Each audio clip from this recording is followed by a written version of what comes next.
back, everybody, to another episode of Porch Talk. This is episode 12. This episode is presented to you by Wyatt pole holders. If you have fishing poles that you would like to display safely on the wall, just need a way to get them off the floor, Wyatt pole holders has what you need. So on Etsy, he has a nice selection of fishing racks to fit your needs. Pine, oak, and poplar are just some of the wood used to craft these beautiful racks. Engravings are also available upon request. He also does cutting boards, work on wedding rings, and he does plaques as well. He just messaged me earlier today and said he's also starting to sell picture frames very soon, laser engraved. So that's just some exciting things coming up with his business, and we'll continue to share and keep y'all updated on that. If you live in Southwest Virginia, Southern West Virginia, or Eastern Kentucky and are looking for equipment rental, give Cantrell Holdings Equipment Rentals a call at 276-596-3078. They have excavators, backhoes, loaders, and jackhammers available. Cantrell Holdings Equipment Rentals has equipment for any job, big or small. Be sure to give their Facebook page a like and follow to learn more about their equipment rental options, including their operator services. Again, that's Cantrell Holdings Equipment Rentals, 276-596-3078. What's up, man? We're back again. What's going on? It sucked not being on here last week. We had tons of news and stuff we wanted to cover last week. And, I mean, you made it on. And if you haven't listened to that episode of Jamar going solo last week, definitely need to check it out. He had an awesome job. I was out inactive for the week. Last Tuesday, I went to a dentist, had a tooth removed, and some complications came up Friday and had to go back to the dentist. So half of my face was numb all of Friday night. So apologies for that, but I just kind of want to get that out of the way. I am back up and running. So I feel like it's been a year since we've been on, but it was, I guess, about a week or so ago. It was pretty, I guess that's a good thing that we missed it that much, or I did. It did seem like it was like a long time. It really wasn't that long, I guess, technically, but It did feel like there was it had been a month or something. It felt like, But yeah, I'm glad to at least I got to actually see you in person Saturday for the fights and stuff, so that was good. But yeah. I guess the last episode we did together was Coach Testers, right? Yeah. It is weird. It's like when you get into a routine, I guess, and a habit, knowing you're going to record at least once a week. When you don't, you can tell it's an odd feeling. But good to have you back. I didn't like it by myself. It's probably the most boring podcast ever put out by anybody. I thought it was good. Just trying to get through it, and like I said, we wouldn't want to do it, but we just wanted to hit on some high school games in case anybody, just to keep it, keep it out there and say we did it. So glad we can do that. Yeah, and I guess I mentioned the last episode I was on was Coach Tester, and I just want to mention thank you again to Coach Tester for coming on. If you haven't seen that episode, you definitely need to check it out. Man, there's a lot of stuff I didn't know about his experiences when it came to when he played in high school, especially when he started getting recruited by Miami and then going to Tech and then ended up in Wise with his Hall of Fame career there. And even the arena football stuff, I mean, all of it was great. Gold. I mean, I didn't know all of it. I mean, we knew bits and pieces, but to see him put it together like that, I mean, that's the kind of stuff that we want on this podcast for people to listen to. And so, again, if you're listening to this and you haven't listened to Coach Testers, definitely pull that up. We got on YouTube and Spotify, just like we do with all of our podcasts. I was very appreciative of him. He was an open book. Like, we didn't even ask him if it was based on us asking him questions. I don't know that we could have got that much out of him. He just kind of, went with it and just told a lot of cool stories, and it worked out really good. I didn't know much of that either. I knew the storyline from Miami to Tech to where he went, but I didn't know any of the backstory. I thought that was very interesting how Miami found him through watching another player's video. That was cool, and just all that. Yeah, but very appreciative to him for taking the time out to do that. Yeah. Yeah, and I mean, hopefully we'll have another one here soon. That continues to be our biggest episodes that we have, is bringing in the guests, and I think me and you enjoy them probably just as much as we do any other. So we'll try to get.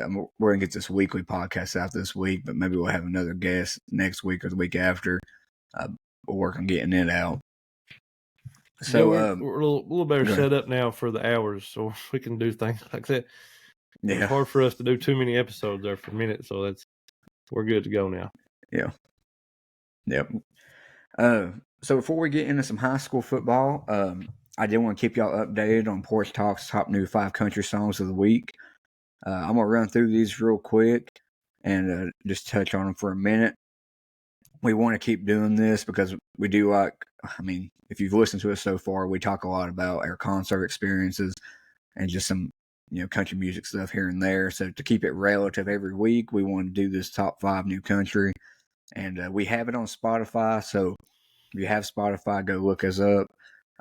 We have a ultimate country playlist that has anything from Conway Twitty, George Strait, Luke Combs, Eric Church. It has all that. And it's updated weekly, so every week I'll add more stuff to it. And we also have our top 5 new country songs we put out every week. So to go ahead and tell you this week's top 5, at number 5 we have Came the Closest by Sam Hunt. Number 4, Hanging On, Randall King. Number 3 is Raise the Bar by Craig Morgan and Luke Combs. Number 2 is God and a Good Man by Megan Patrick. Number 1 is That Ain't Gonna Be Me by Craig Morgan and Trace Atkins. So, Craig Morgan, I think most people know him. He's, probably one of the more likable country figures that's out there right now. You look at some of the stuff he's done. He's had over 25 songs on the billboards, and this project that he has right now has people like Trace Atkins, was I just mentioned, and Luke Combs I just mentioned. He also has Jelly Roll, Blake Shelton, and Lainey Wilson on this EP that he just put out. It's called Enlisted. So I'm not sure if the title has anything to do with the fact that he just now enlisted to be back in the U.S. Army Reserves. So I thought that was a pretty cool note to put out there. I don't know if you've got a chance to listen to it yet, more, but if you do, I think you'll like the top song for sure. Kind of talks about the way the world's going right now, at least in this country, and it's kind of his and Trace's proclamation saying that, that ain't going to be me. I'm not going to follow that same path of the way that we're going. And he's kind of staying true to his patriotic spirit and some of the stuff that he believes. I know you've seen tons of people. So have you got to see Craig Morgan yet? Yeah, I've seen him once. Yeah. Seen him at Bluefield to rock the mountains or whatever it was. The first year they ever done it, I think is where I seen him at. I'll have to double check, but pretty sure he was one of the ones that was there. And dang, that's a lot of good people at that one. Yeah, it was. We need to go over that concert one time on here because how good it was. But I seen him there. Seen Trace at I seen Trace at a Blake Shelton concert. Maybe he did a small set at Trace or at Blake Shelton's. He's very good live too. I'd love to see his own just his tour, like a full set. So that'd be fun. But yeah. Craig Morgan, man, he's like you said, he's like one of the best guys. Like people just don't. There's nothing bad about him, like as far as just him as a person, and especially to being through the tragedy he went through, and not let that turn him into a bitter person. Like it's crazy. Yeah. And I thought it was really cool on this EP that he's got out that he has Almost Home, which if you've listened to Craig Morgan, you know that song. It's probably the first song I ever heard by him. I love it. But he has that song recorded again with Jelly Roll. And if you haven't watched the whole Opry thing with him and Jelly Roll talking about that song, You need to go look it up because Joey Roll talks about how he was at the Grand Ole Opry and heard Craig Morgan perform that song live many years ago. And he's almost in tears talking about it because he talked about how he was in tears at that concert and how it changed his life. So Craig on that video had actually had the lyrics put in a frame just for Jelly Roll. So I'm sure it was like a full circle moment for him to be able to record that song with Craig Morgan and put it out in the CP. Mm-hmm. And I mean, it's a good remake of it, especially knowing the backstory. So that kind of just concludes a little bit of country music we're going to talk about this week. Jamar, if you want to get into some of the high school football, because we got plenty of news and plenty to look forward to. Yeah, we'll go over some scores and stop me if you want to talk about one. And then we'll go over just a few other things. But Twin Springs over Hancock County 47-14. Rye Cove beat Chilhowie 28-17. Tazewell beat Giles on Thursday night 60-33. Creasy, we'll keep bringing him up, having a huge year, was 21 of 33 for 432 yards, ran for 48 yards, had 7 touchdowns passing. The backup came in and threw for whatever it would have to be to equal out 502. It was the most passing yards Tazewell had in the game. It's a score record for those two combined. Logan McDonald is a receiver that we've not really talked about, and you brought up to me before we got on here. He was 8 catches for 173 yards, and he again, you pointed this out, and I tried to count it up. Hope I didn't miscount, but I think he's 4th in Virginia in receiving yards, and from what I can tell, that is all divisions. If I seen it right, some of those schools, the fact that I didn't recognize some of them makes me think it's probably 2A and 3A. Yeah. If anybody's listening wants to check that and shoot us a message or something just to let us know, I don't want to throw that out there and it be wrong, but I think so that's pretty it's impressive. Yeah, I mean, and in some of these games for Tazewell, they spread it around. Like it's not just like, I mean, it's just 7 catches, but like I've seen games where he's had 7 or 8 different people catch passes. So it's not like they're just targeting him every play. But I'm sorry, what you was just saying. I mean, just last week in that game you was mentioning had Mitt Patel. I hope I'm saying that right. He had a touchdown. Brody Patterson had a touchdown. Walker Patterson had a touchdown. Reese Mullins had a touchdown.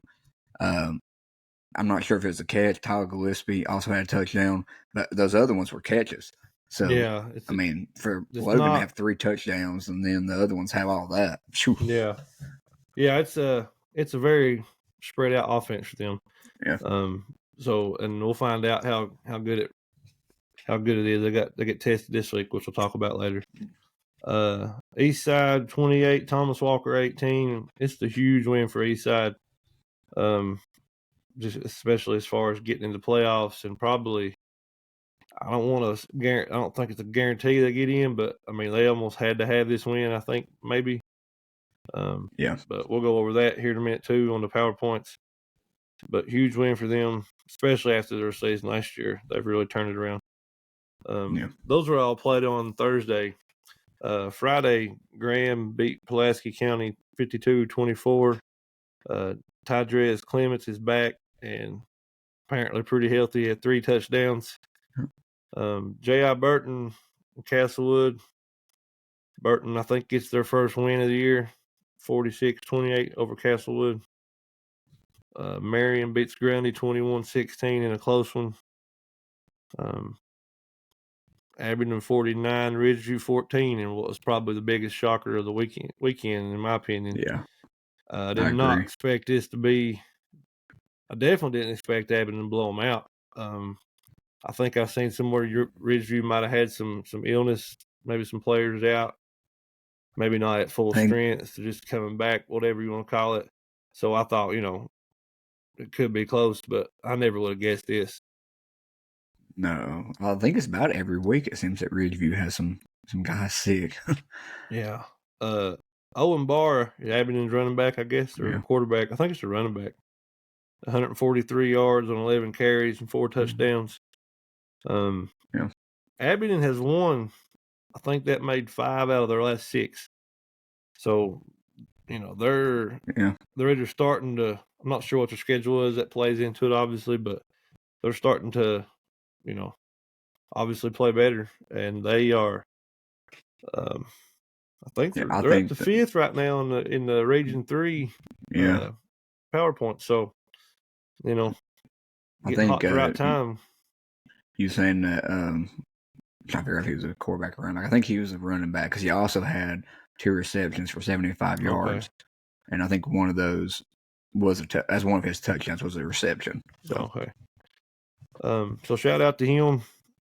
I mean, like I said, Ridgeview, they could have been not at full strength, but either way, that's a long trip for Abington to make all the way to top of the mountain up there on Rose Ridge, I think it is, or maybe it's the other one. There's 2 ridges. One goes right, one goes left. I can't remember what they're called. But either way, for Ridgeview just to play Union tough, not last week before last, whatever it was. I mean, that's a big win for Abington. Very surprising. Sure. Yeah. Tulsa, West Virginia, 44, Hurley 14. And it looking good for Hurley's playoff chances. They, I think they would have had to 1 out to get in, and even then it might not have been enough. But actually, it probably wouldn't have. I don't know. Depends on what Grundy does, I guess. But yeah, that's just not the way they wanted to finish out. But they started off good that game too. I mean, they had they scored first, I think. Now I think it was around 16-14 for a while, and then Tulsa ended up scoring like the last 28 points in the game. Yeah. So I mean, it seems like injuries there, you think, or what? You reckon they had to make it hurt? Not that I've read. It seems like Peyton Hurley and Kevin Looney, they both had a pretty good game. It was really confusing, honestly, reading the stuff on this game because they're both Rebels. So they had to navigate through that whole thing. So hopefully the 2 guys I mentioned is from Hurley. But I don't know. It kind of seems like the levee kind of broke. And I don't know all the ins and outs of that game. Maybe Tulsa's a little bit better. Yeah. Thought. Could find out they play Grundy this week, so we'll know a little more about how good they are. Say. Yeah. Our game of the week, I guess, if we have one, Honecker goes to Patrick Henry in a monsoon of a day. It rained all day pretty much. And beats them 26-18. Obviously going to talk about this one. I definitely want to talk about this one. But you can go ahead and finish out, then we'll go ahead. Galax over Richlands 42-7. Riverview over Twin Valley 47-8. Gate City over John Battle 25-13. Lehigh 24, Central 7, and Virginia High beating up on Fort Jenkins. Did we talk about? Did you hear some of the things I said in that podcast about Jenkins?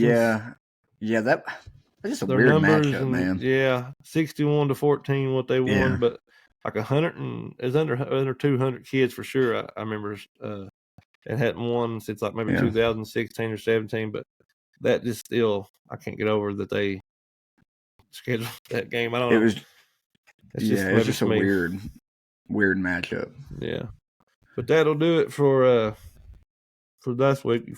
Jump in. I'll let you jump into it. You were ready to go on this one.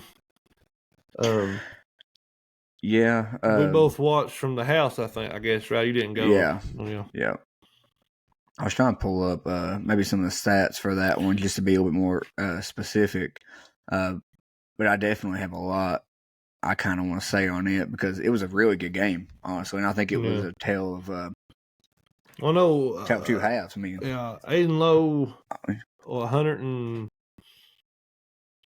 well over 100 yards. I can't remember on not a lot of carries, maybe 14 carries, 10 and like 10 of those carries were in the second half. And you look at that and you say 10 carries, it's not a lot and a half, but considering they throw it too, and they didn't. I bet their time of possession, I bet was low because Patrick Henry put together what seemed like 30-minute drive. Just like it took them, you know what I mean? Like they, but yeah, late in the game, man, they just come out. You know, we'll go first half first, I guess. But I don't know what the stats were. Let me just shout him out real quick while you're looking. He has the school record now for all-purpose yards, which I'm assuming goes, you know, kick return, punt returns also. I would imagine. Yeah. So 5,287 for him. So shout out. That's pretty impressive. Yeah, I think honestly, and I mean we'll get to it, but I think Aiden was probably the player of the game last week. I mean, I would make a strong argument that maybe Goodspeed could have been player of the game, and I definitely want to get into that. If not for the fumble, that might have been an overtime. At least give him a chance in the overtime game, and I mean, could have been different. So you never know. Yeah, but they couldn't stop. They couldn't stop him. No, it was. It was. I don't know that the mud and conditions played into it or not. I think it did. I think the Homelaker defense just couldn't get. You know, they were there a lot of times. I think just leverage wise, the mud hurt them. It's not like they. I mean, no, don't get me wrong. Patrick Henry's line was pretty good and made. You know, there was a lot of times he was downfield before he was getting touched, but there was a lot of times they had him in the backfield. They just you know, I mean, they couldn't either find him or they just losing their, you know, feet. But it seemed like maybe where he's so small, it seemed like he just kind of floated around on top of the mud and it didn't really affect him as much as it did other people. What looked like on TV. For sure. So I got a little bit of it. So pretty much like kind of what you're talking about the first half. Weather, I think definitely had a part to play. It was raining. But I don't want to make that as an excuse for the way it went down because I think that Homelaker kind of came into this, and when I start this, for the people that's listening that from Homelaker, I'm not trying to be a Debbie Downer or anything like that, but just kind of telling you what I saw. I felt like coming off that Narrows game to where everything just kind of flowed nice, and it was just almost like reflexes. Like they just went out there and they were able to throw like they wanted to. Everything was going the way they wanted it to go. This game threw a wrench and all that, and it's kind of like, whoa, we're going to take a step back for a second. And because they were kind of coming out, and it felt like they wasn't really working a game plan as much. It was more just, we're going to go out here, we're going to throw the ball. And I know that's not obviously what happened, but it looked like that. They looked out of sync. They didn't really have an identity. It was more of, okay, we're going to go out here and throw. And when that didn't work, it was like, oh, man, we're kind of behind now because Patrick Henry's eating up that clock over and over and over. And don't get me wrong, there's times the score could have been way in Honekar's favor in that first half, but Music just missed maybe 2 or 3 that could have been touchdowns and stuff that he would have normally hit, and that might have been the rain. But, you know, just to go ahead and just finish out what I saw from the first half, Patrick Henry played just like we thought a team would need to play against Honecker. They controlled the clock. They gave the ball to Goodspeed and just let him run. I think they only threw maybe 2 passes the whole game. They kind of wore on Honecker's defense like they've wore on a lot of defenses this year. And once they kind of, I don't want to say they got tired, but there's a little bit of a crease there. Like Goodspeed took it, and he made huge plays in that first half to kind of put them in the position they were put in. I didn't know this, and I feel like an idiot for not knowing this beforehand because this is a guy that we definitely should have shouted out. But I was listening to a show today, and they were talking real high of one of their linemen. And I don't know because I didn't really pay attention to numbers last week, but I would about bet they're running behind this lineman every time. So they got a 3-star lineman right now, Tyler Barrett. We talked about he's this. Actually, oh, did we? I didn't remember it. Yeah, so he's been. I don't know that we talked about it. We might not have talked about it on the podcast, but I think we did talk about it because I knew that he was. Yeah, I knew he was going to. I think we mentioned it together before. Maybe we didn't do it on the podcast. Probably did. I probably just didn't remember it. But yeah, to have him there, I feel like they ran behind him. They played exactly how you wanted to play against Honaker. So, well, do you want? I'll let you comment on the first half before I get in the second half if you want. Well, I think it was all weather. I think Patrick Henry cannot stop Honaker's offense if its conditions are right. I think a lot of the overthrows were due to weather, whether maybe not even a slick ball as much, but just him not being able to get his feet planted right and push off low like he might, normally would want to. I think it threw that off. I think, honestly, the receivers running routes, I think a lot of the overthrows are because the receivers couldn't get that last little bit of speed. Get off. Where they're normally the timing was off, like him leading to a certain spot like normal. So they couldn't, get their max speed on them routes. I think that's some of the overthrows, but I mean, it very well may not have hurt. I mean, better weather may have even helped Patrick Henry. So on offense, so they might not have been able to stop Patrick Henry any better either.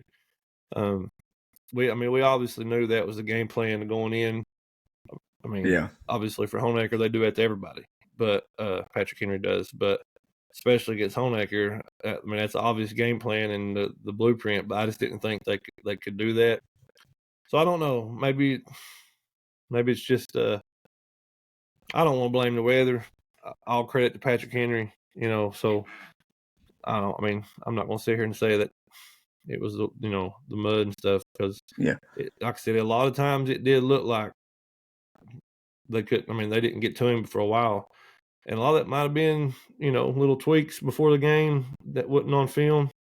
Patrick Henry doing a little going away from tendencies or something, doing little things a little different. You never know because that's. I mean, things like that come into play a lot too when you have two good coaches. They're not going to just come out and run every single thing you think they've done. They might have threw some different things in, but very good game plan by them, obviously, which is what they do every week. But I think the weather did play a huge factor in Honaker's not been able to at least match pace with them on the scoring early on. Yeah. Well, I mean, if you're Coach Pad, you definitely going into that game, you probably want it to rain a lot because that definitely plays into your strengths. Well, and slows them down a little bit. There were other games getting changed to Thursday night because of weather. And I'm assuming that's a home field wants to do that. They can reach out and ask. There's no way there's no way they weren't playing that Friday. I don't know if that was even I don't know how that all works, but if Patrick Henry's choosing, they're playing Friday night, and they probably wanted it to rain more. Yeah. So. Oh yeah, for sure. Yeah. So just to finish us talking about this game, the second half, I thought was, in my opinion, and I know everybody's going to kind of be puzzled by this because we've seen Honaker come back and beat We're not going to say come back, but beat Ryco. We've seen them put on an offensive showcase against Narrows. Bounce back from some turnovers and stuff against Holston. But I think this second half of this game was the most impressive part of Honaker's season, because if I was coaching Honaker, I would want that. Like, I would want to see adversity. I would want to see us be out of rhythm, be out of sync. I would want to see us against a tough opponent, against a running opponent in bad weather. I think you checked all the boxes of some of the stuff that you're going to face when it comes to playoff time, some of your biggest obstacles. So I think this was great for them to experience this now. And I think that the way they responded is something you would see from a championship team. Now, I think that Grayson County is going to want to say something about that, and I think that's going to be a heck of a matchup if that happens. But I think these are the games you look back on at the end of the year, and you're like, okay, that game, they grew up in that game. Not that they was immature or anything like that, but you see growth through hard games like that. Something that I was really impressed with was, everybody knows Aiden Lowe. I mean, he's a playmaker. Every time he gets the ball, he can go to the house. This game, I think early in the second quarter, he hurt his ankle. He was limping. I was surprised he even stayed in, given the weather and all that. But not only did he stay in, but he might be the main reason why they won this game because he made some huge plays in big moments, especially during that fourth down, which is super gutsy call, by the way. I don't know if I could have made that call to do that, but I think they were like fourth and maybe 13, fourth and 12, whatever it was. And they were towards the middle of the field, and it was a touchdown game, if I'm not mistaken. And Peyton Music threw it to him for a first, and he made an awesome catch. They had a few other big runs, but I think that the game plan that Honecker had in the second half is what they're going to have to do more of against some tough teams. They let the running game, not that it was like super explosive or anything like that, but it was effective enough where you had to honor it, and that set up the rest of it. And it wasn't just a running game, but it's not a running play, but it's almost like a running play by extension. The quick screens they kept doing. They kept getting Parker Bandy out there, throwing it to him.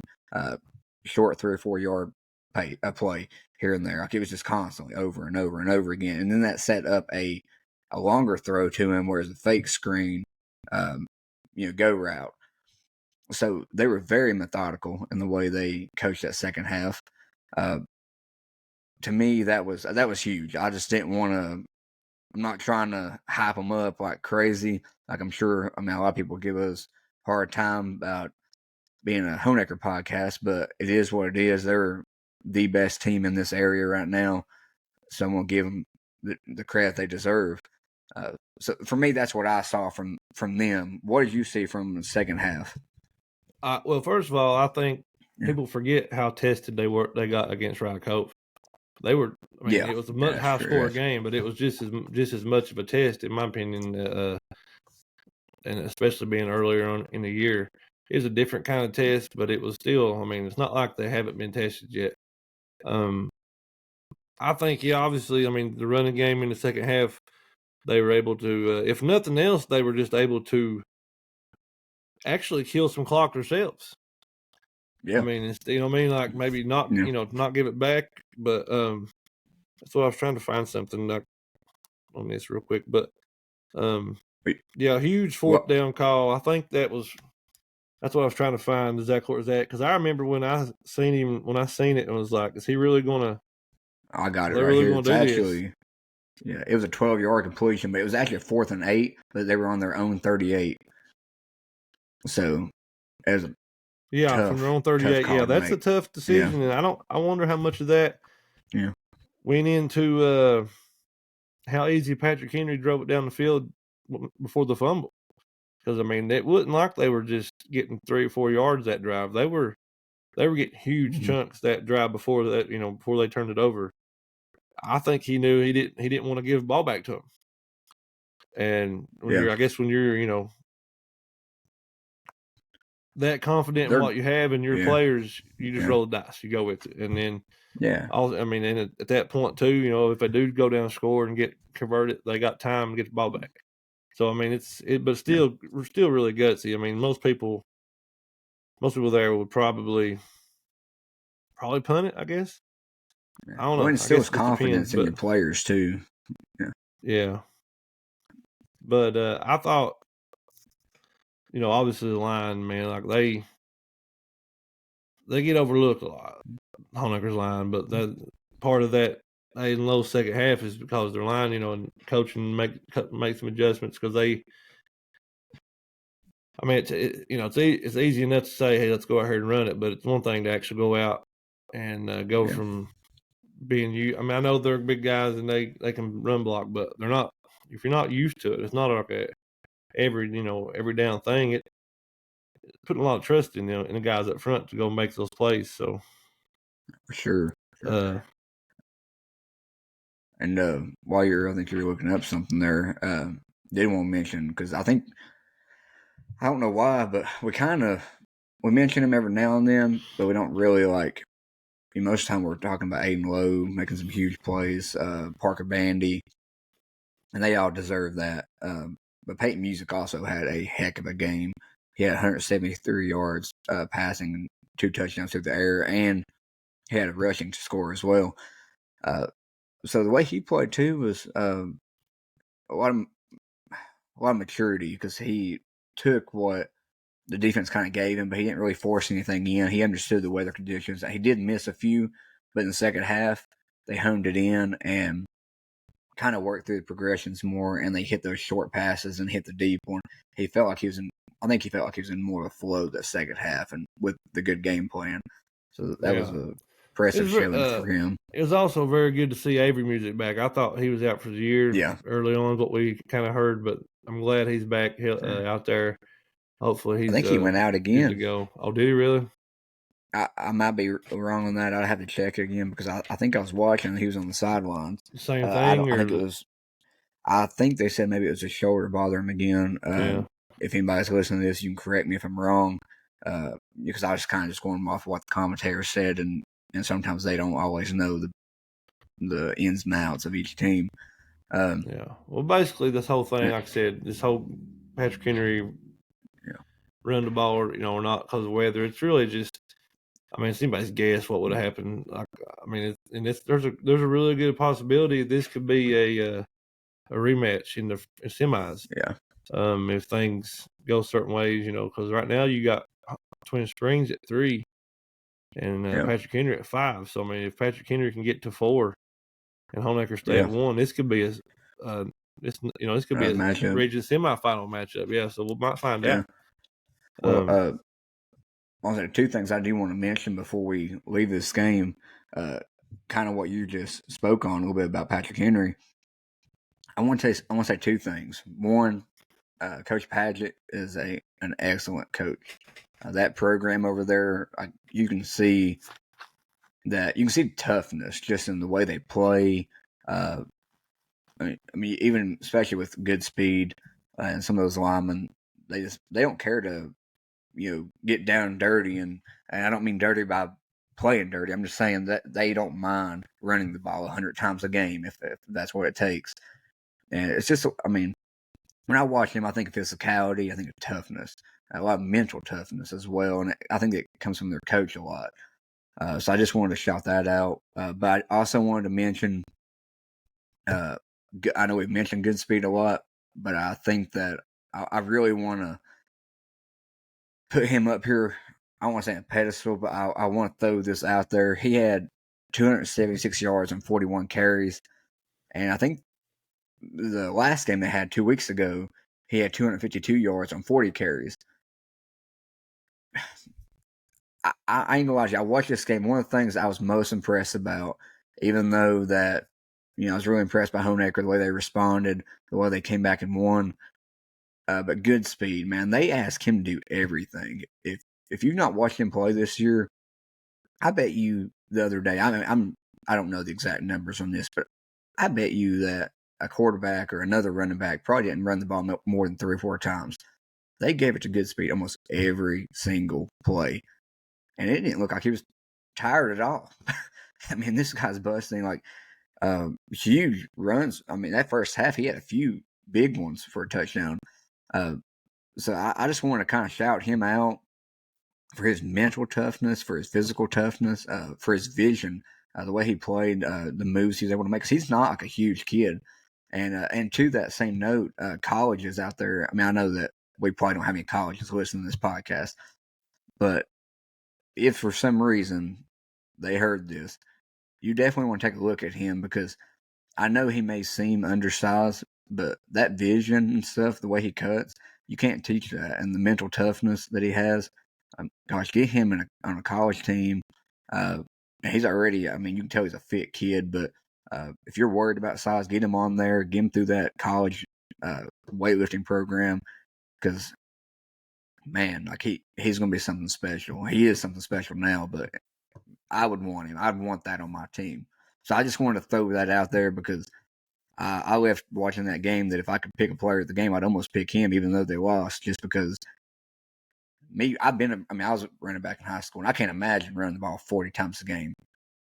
Some of those runs he had, he just got right back up and they just gave it to him again. And it's plays that the defense knows he's getting the ball every time. He's still able to make positive gains. So I just want to throw that out there before we went on.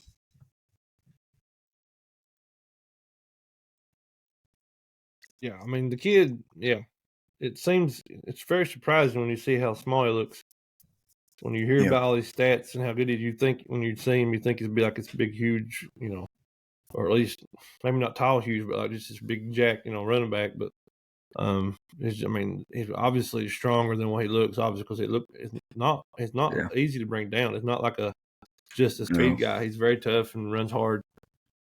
So it's very misleading when you see him, in pads. And I'm sure like he's probably 100% muscle. He's probably just not big. Like probably got big legs and just not upper body's not huge. But you would think that just looking at him. But there's no arm tackling him. Don't seem. So yeah, shout out to him. He's had. I remember look through the stats from. I don't know that he's had a game. I'm sure I'm wrong on this because my memory's terrible, but I can't remember seeing him have a game under 200 yards. Probably has he had a game under 200 yard rushing this year? I don't know. Do you remember seeing? I'm sure he has because it slipped through somewhere, but I don't remember reading about it if he did. So, no. But go ahead. I was gonna say, I know we mentioned it the other night, and we had to really get down and look at it. But we had talked about maybe doing like a player of the year at the end of the year and send them something. And I think that if we was to probably have almost like how you have Heisman front runners, if we were to have a player of the year front runner, I think you'd have to have Peyton Music up there and Cameron Goodspeed. At least if you look at single A, I don't know how we're gonna. Yeah, it's going to be. We still got time to kind of decide that, but those I don't are two. know how you do that either because it is tough because you got good quarterbacks, but they have to have good receivers. And good receivers, but you have to have a good quarterback and running backs. When you're carrying it, people would say, "Well, he carries it every time." So maybe it's just it's hard to really pick. It's crazy. Well, we'll have to sit down and discuss that. Yeah, but our player of the week, what? I don't know. I think we talked about going with Creasy we had co-players this week, right? But Creasy from Tazewell again, or the receiver from Tazewell. I want to say either one's good. We'll go with the receiver. I'm going to go with the receiver this week because you're fourth in the state in receiving yards. Pretty good. I don't care where you're playing that. So I think Logan McDonald. Sorry, go ahead. Go ahead. Well, I was going to say, I think he also has a school record. I want to say 12 touchdown receptions on the year. I think it's a school record as well for him. So I just want to throw that out there. So, he's our co-player of the week this week. 8 catches for 173 yards. Like I said, I just can't. I didn't realize he was that high up in the rankings in the state. If we'll have to do some research, but that's pretty impressive. There's a lot. That's a lot of people that you're ahead of. Oh yeah, for sure. Go ahead.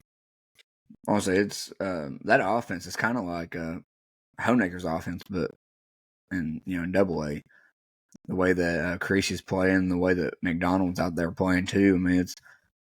We're gonna get into the whole matchup with them and Graham this week, but I just think it's a lot of offense on that field, and Tazewell's been putting up a lot of points this year. Yeah, we definitely got to get into that one here in a minute. Let me look at something real quick. I'm sorry. Oh, you're good. I'll just mention while he's looking at that. Right now, Tazewell, I think it's awesome the way they're playing, and I know some guys from Tazewell, and especially that I work with, and there's a lot of excitement around that program, and I've not seen that in a while.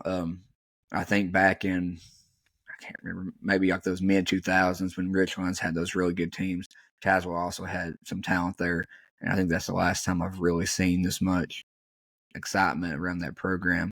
Yeah. And I know this is a thing that's been leading up the past few years, but just shout out to them and shout out to that coaching staff too. Somebody told me the other day that the head coach was actually with them, and I think middle school was with the same group of kids, and now they're up. He's coaching them in varsity, so shout out to them. Yeah, our other player of the week this week. I don't know a lot of the backstory here, but I know Friday night or Thursday night, whichever night they played, Thursday night. He was wearing number 24 for the Big Red Army, in Twin Springs. And our co-player of the week is Asher Wallace, who had a 62-yard touchdown run Thursday night, first of his career. Coach Warner put on his Facebook, been his right-hand man for I think 5 years now. He's a manager, got to go in. That's a great story. Like you can't see stories like that and not just kind of get in your feels, man. Like that's just it's a great thing. I mean, people like that put in so much. Like they legitimately put like everything they have into that and care probably more than a lot of players care about what goes on, about how the team does. And it's just good to see, people. Shout out to Coach Warner, in Twin Springs and even Hancock County for that. Getting him a beautiful memory moment. of a lifetime. Yeah. So, but that'll do it for last week. Go over real quick. We'll have to go through this pretty quick. Castlewood is at Hurley this week. Richlands goes to Marion. Northwood is at Honaker. It'll be another halftime and done game for Honaker, I think. We'll find out about Tulsa, West Virginia. How, they're coming to Grundy. Virginia High at Lebanon. That could be a good game. I think that'll be a good game. It might be a good quick trip. Go watch that one because it's close. J.I. Burton at Rye Cove. Twin Springs at Thomas Walker. Central at Gate City. Chilhowie at Patrick Henry. John Battle at Lehigh.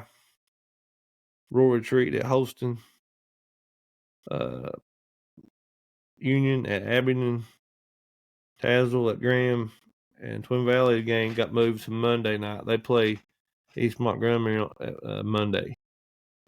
So let's go ahead and there's some Union at Abingdon is a very intriguing game. Yeah. There's a several on here, but let's just go ahead and get into this Tazewell Graham game real quick. Yeah. I think like we just said before, offense, man, offense. I haven't got to see Graham play this year. I think you have, but Tydress Clemens, I hope I'm saying that right, Clemens is back, and I think from everything that I've heard, read, just talking to people, he's one of the best players in this area, and when he's on Graham's team, it makes him. It's a whole new team. He's that good, and with them starting to, I think they've won a few games now in a row, so they're getting hot, and they're going against a team that I think is also pretty hot right now in Tazewell. The way they're playing, their offense is comfortable. They're kind of like how we talk with Homemaker, that their offense is in this place now to where the reads and check downs and the hot routes and stuff is almost like a reflex because they're so used to the system. I think Tazewell's kind of getting like that now. So we're going to see a little bit about how this game's going to play out. I don't know that. I think the gut reaction is that Graham, being who Graham is, especially with their star player, is going to run away with it. But I think Tazewell's looking for that big surprise game, like that game is going to kind of put him on the map. So I'm interested in seeing. I think if I didn't work, I think that's where I'd be Friday. If this was at Tazewell, I may have a little bit more of a feeling about maybe keeping it close, and they very well may keep it. It might be a shootout. They may score enough to keep up with them. I just don't. Maybe I'm putting too much into Graham. Maybe I am. I'm just from what I've seen. I watched them play Union, and they are big and physical, and I don't know. I just don't see it. I think it's hard to say that because of how good Tazewell is on offense, but I think that's just a bad matchup.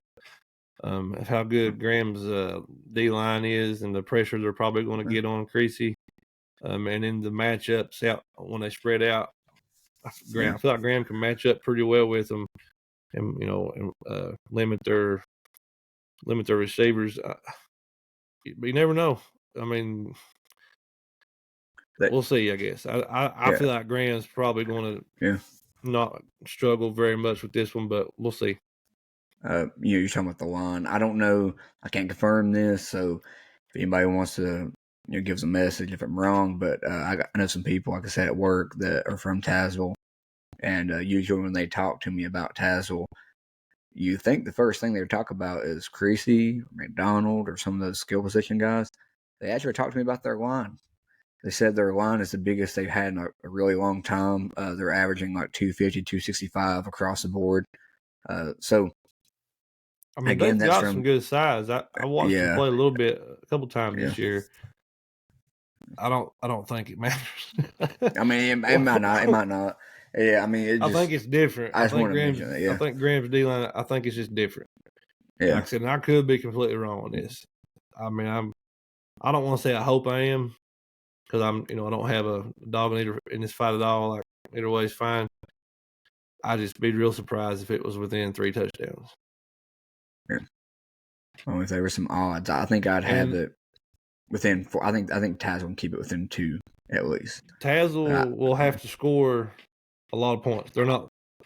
If what's his name's healthy, I don't see them slowing Graham down. So they'll have to score a lot. I don't think they can. They'll have to score 40 points to beat them. Is my opinion. Well, this could be. I mean, and I don't know how everything's going to shape up for the rest of the year. I'd have to look at the rest of Union's schedule. I know they got a good game this week, and we'll probably talk about here in a minute. But if they do fall to the 2 seed and Graham takes that 1 seed, we could see this Tazewell Graham matchup again. What, in the second round? Well, right now Tazewell's 3. 4 or 5. They're 3. Tazewell's 3. They jumped up because Ridgeview lost. Yeah. So again, that could play out depending on who they play the rest of the year. How that strength of schedule stuff will come into play. It just depends. But right now it's Union, Graham, Tazewell, Ridgeview. So right now, if everything stayed the same right now, it would be a rematch. It's just 2-3 spot. But that's if they get past the first round. I mean, 3 and a 6. And right now you're looking at Lehigh maybe, or there's a lot of possibilities. Let's not even get into the PowerPoint like what could happen, because it's so much. I was going to say, I know last week they had a matchup against Gate City in the first round. I would like to see that offense versus that defense, but I mean, I ain't gonna get into it like you said. But yeah, so you're right now. That's probably not matched up now, but I think Gate City jumped up to 5th now. Yeah, so it'd be Lehigh. I think that's where they were last week, because I think last week they had a Tazewell 4, Gate City 5, but that was before. So they're assuming the 4 and 5 winning, or 3. Yeah, it would have been last week. Yeah. Yeah. Right now you got Ridgeview and Gate City at 4 and 5 playing. Yeah. Yeah, it just depends. You never know. It's crazy. Like, it just. And I don't know how. I looked at these PowerPoints, but I didn't look at how close they all were. So you're looking at like a team you're playing losing the game or winning the game, determining whether you go up a spot or down a spot. Like, if it's that close, you just never know. That stuff's hard to keep up with and guess from week to week. Yeah. Yeah. Well, I was going to say, talking about Ridgeview's kind of a good segue into Abingdon Union, because I was surprised at the Abingdon and Ridgeview score. I don't know if I put Ridgeview higher than what they should be, or I think maybe what I did is look down on Abingdon more than what I should have. I think that John Battle game kind of confused everybody, me. I think it's a mixture, honestly, because I think I'm in the same boat you are. I think I wouldn't give them Abingdon maybe enough credit, and I didn't realize they'd won 5 in a row, or 5 out of their last 6. And then also at the same time, you've been looking at Ridgeview undefeated up until that Union game. And I kind of thought maybe they were a little, not overrated, but maybe their schedule hadn't been as tough. But then they played Union tough in Union. So I was like, okay, maybe they're the real deal. And they still very well could be. Maybe they had some illness, whatever it was I read. But I also think I didn't give Abingdon enough credit, maybe also. So I'm the same boat you are. I think that could be what it is. Well, I think it's going to be a heck of a game. That's another one. I mean, I don't know if we even did play our game of the week, but that would be 1 and 2A that I think would be way up there, because the way that Abingdon played against Ridgeview, they're coming in hot, and Owen Barr had a heck of a game last week. So to see him on display against Union with Rashawn Anderson, He's been playing great. I think that would be a fun game to watch, especially with those two stars playing.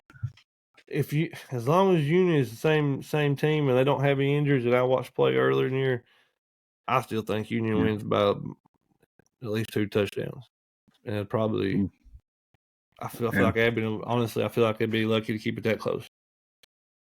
I think it'd be a close game, just because I don't know. I feel like Abington's kind of found themselves, but I guess we'll see. I think it'll be close. I think their schedule got easier. Yeah. It may have. And like I said, that's why this game is so confusing with the Ridgeview one. It's hard to gauge. We'll know more Friday, at least, about Abington. It is in Abington, though, so being at home maybe helps. Yeah. We'll go through this real quick. This is like I said, it changes so much from week to week, so there's no point in spending a lot of time on it, but just go over it. And I'll throw out Region C real quick, just because it's a couple teams that we've been talking about a little bit here and there, possible matchups. Yeah. But Grayson County obviously is still 1. Bath County has jumped to number 2. They're undefeated at 8-0. And Narrows is at 3 right now.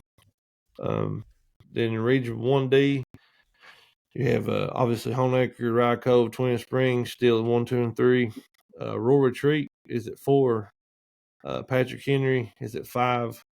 Chilhowie at 6. Holston at 7. Eastside is sitting at 8. Grundy is sitting just outside the playoffs right now at 9. And like I said, that could easily change that, those few spots. In 3D, Abington, like I said, is sitting in 5th right now. That could go a long way for them, possibly getting a win here and jumping to 4th and not traveling that first round. Because in that region they play in, they got to go anywhere they go is going to be a road trip. Going up, Eastern Virginia, or even up north, like a little more north of Virginia. So I don't know how far their longest trip would be in that region, but it's not close, I don't think. Well, and I think that even with it being a 2A school, I think Union would probably give them some good power points. Oh, yeah, for sure. That'd be a lot, yeah. Region 2D, you have Union and Graham sitting at 1 and 2 still. I still think Graham's probably a better team when the guy's healthy, but there's just no way of knowing. So to speculate on that is kind of drawing a point. At this point, it doesn't really matter. Because if Union doesn't lose, they're not going to drop, I don't think. So no, I agree. Tazewell is at 3. Ridgeview drops to 4. Gate City's at 5. Lee High's at 6. Marion's at 7. And Virginia High is in at 8 right now. And Lebanon is sitting just outside at 9. Yeah. So they're still not out of it, I guess. So see how this all plays out. Yeah. It's it'll be fun to see. Yeah. Hey, I know we was going to go to college right after high school. You feel like chatting up about UFC real quick, so I can run real quick? I know you can do that, and I won't. Unless you need to know how to pronounce a fighter's name, you won't need me. So, we'll give them a good try. We'll see how it works as far as the announcements. So we have big UFC 295 news. He wanted me to jump into this real quick. It's unfortunate news for those of us that are big John Jones fans, despite all the trials and tribulations that he's went through in his life.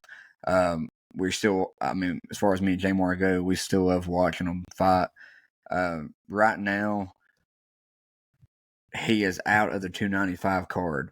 So he has a torn pectoral muscle.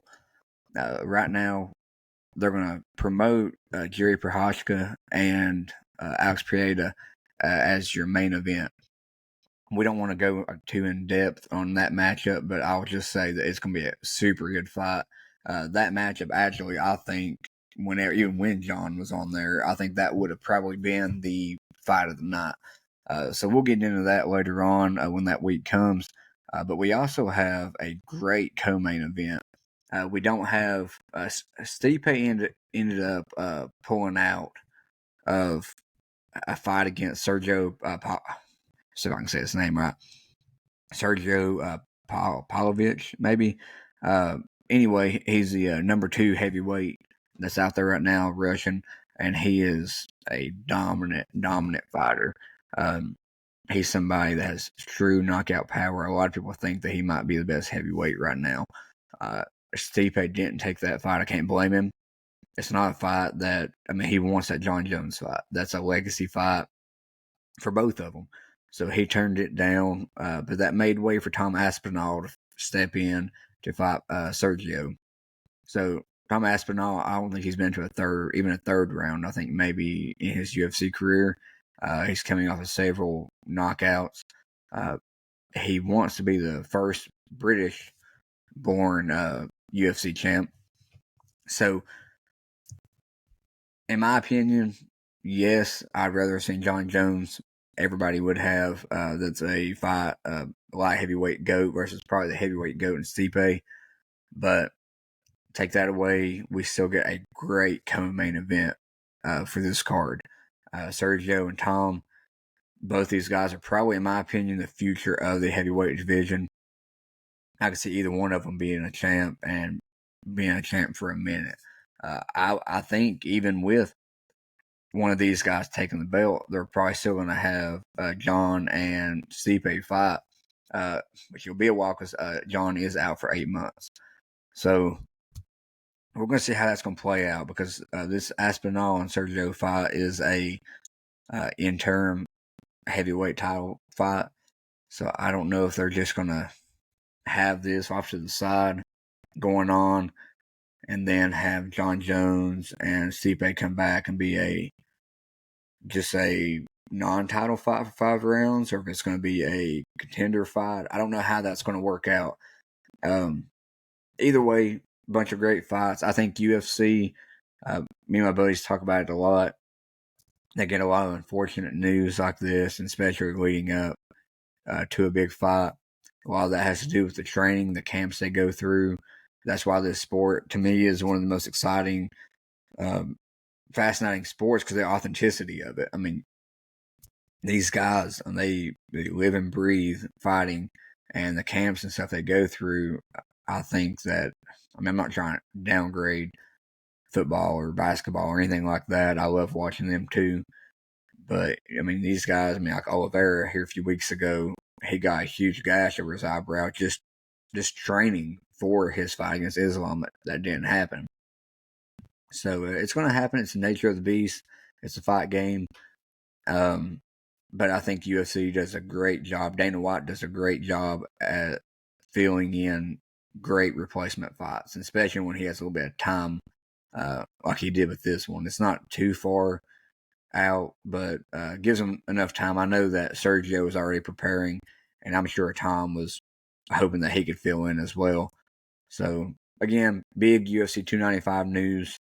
And then, if I'm not mistaken, here coming up soon, Dana has said there's going to be a lot more stuff that he's going to announce. And also Strickland is also getting into it with Hamzat already.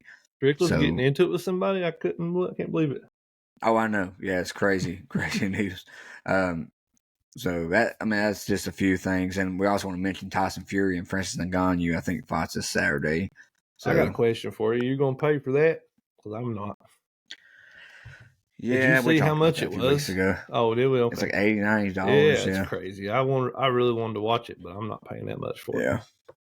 Well, I think that, I know Rusty was talking about it. He thinks that Fury's going to have an easy time with him, and I think that he should have an easy time with him. But if there was ever a UFC fighter that can make it in boxing, and it's not because it's technique, but just his pure power, it's Francis Ngannou.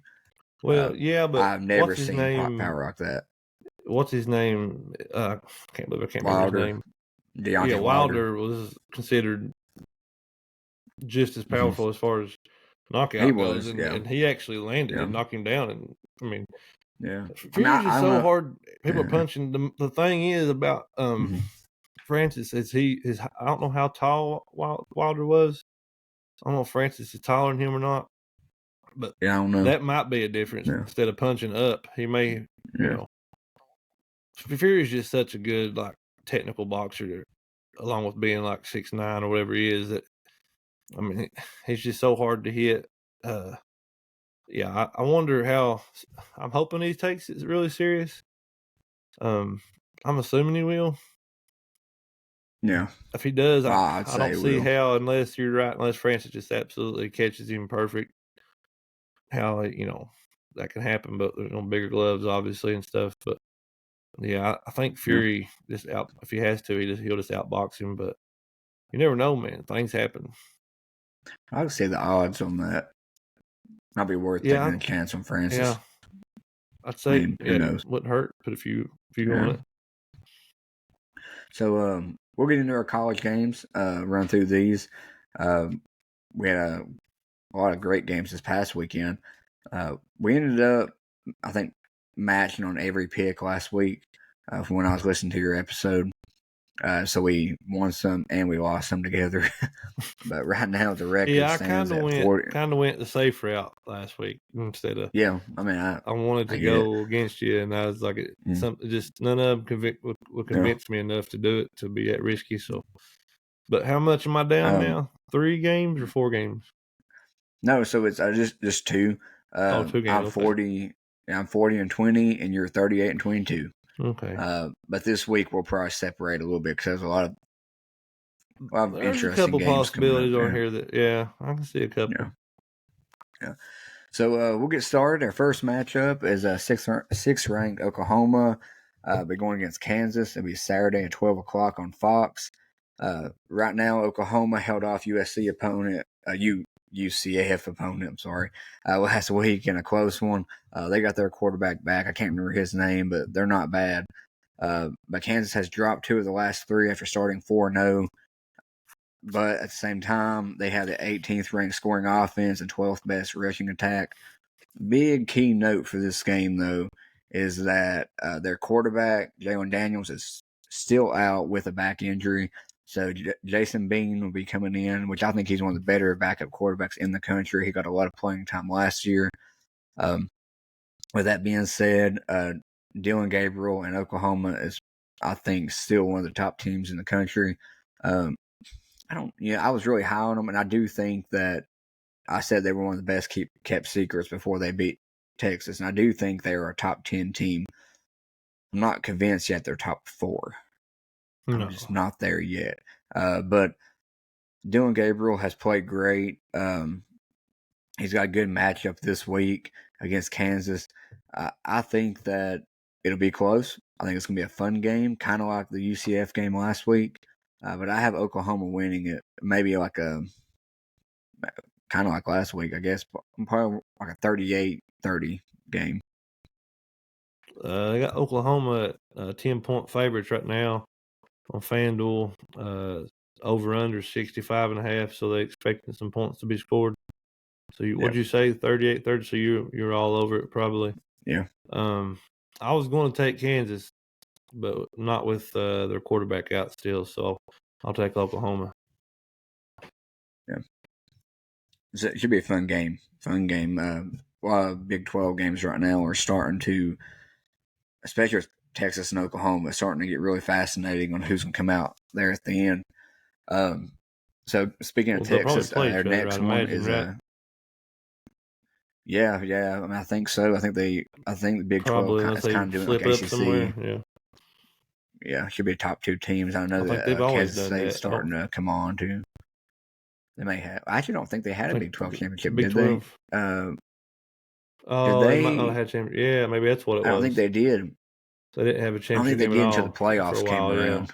Yeah. Because it became such a good resume builder having a championship game. Because Ohio State and all them when it came down to picking those 4. Yeah.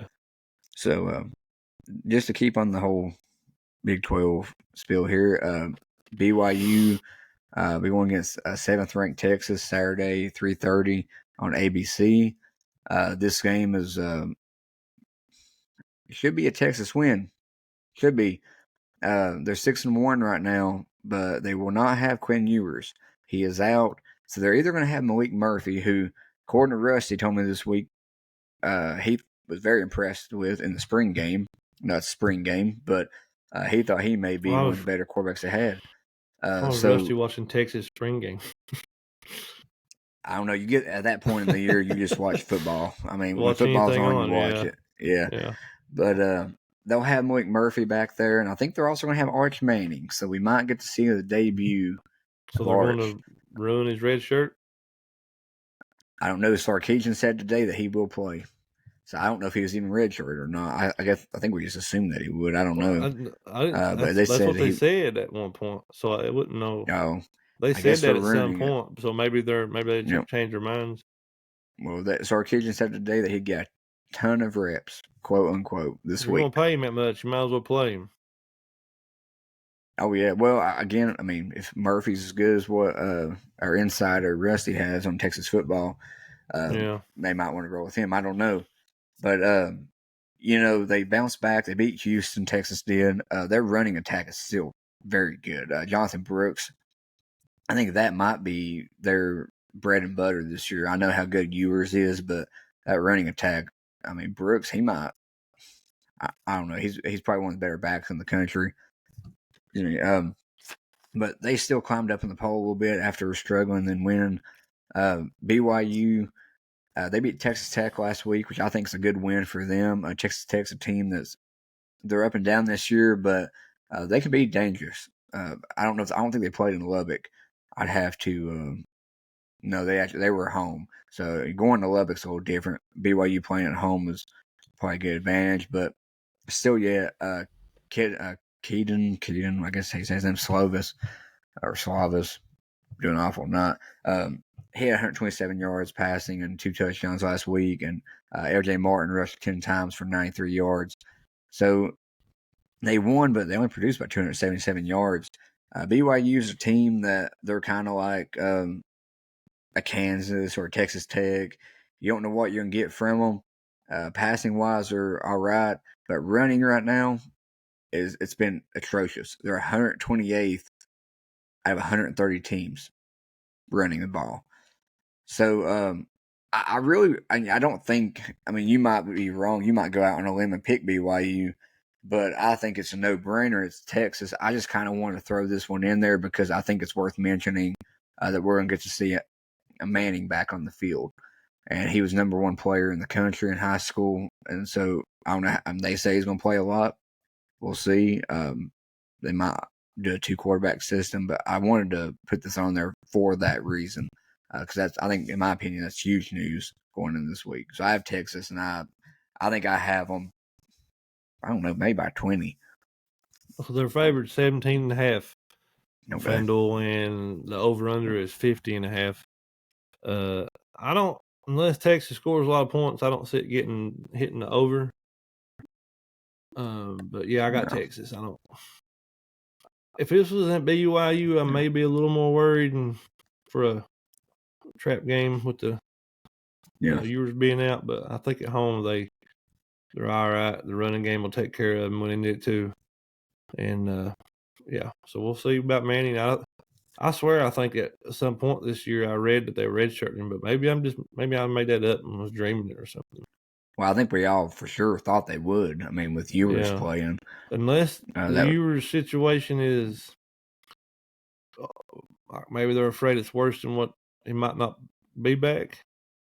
Well, I know he's going to be out several weeks, and they're thinking that they may have to have him, or I don't know. Maybe they've talked to him. Maybe just say, "Hey, go ahead and burn it." But could be. It's hard to tell. But it is interesting that he said he'd get a lot of reps because I mean, if the other guy's a backup starter, it must be some kind of competition there where they're not sure who they should be going with. So when that's a thing, you never know. It maybe the offense will be a little out of sorts and give BYU a chance. But like I said, at the end of the day, if they have to, they can just line up and run it, I think. So give me Texas. So our next one is probably one of the better overall games we have. It's out of the ACC. We'll have 20th ranked Duke. We'll be playing against Louisville. We're going to Louisville. They're 18th ranked. Saturday at 3:30 on ESPN.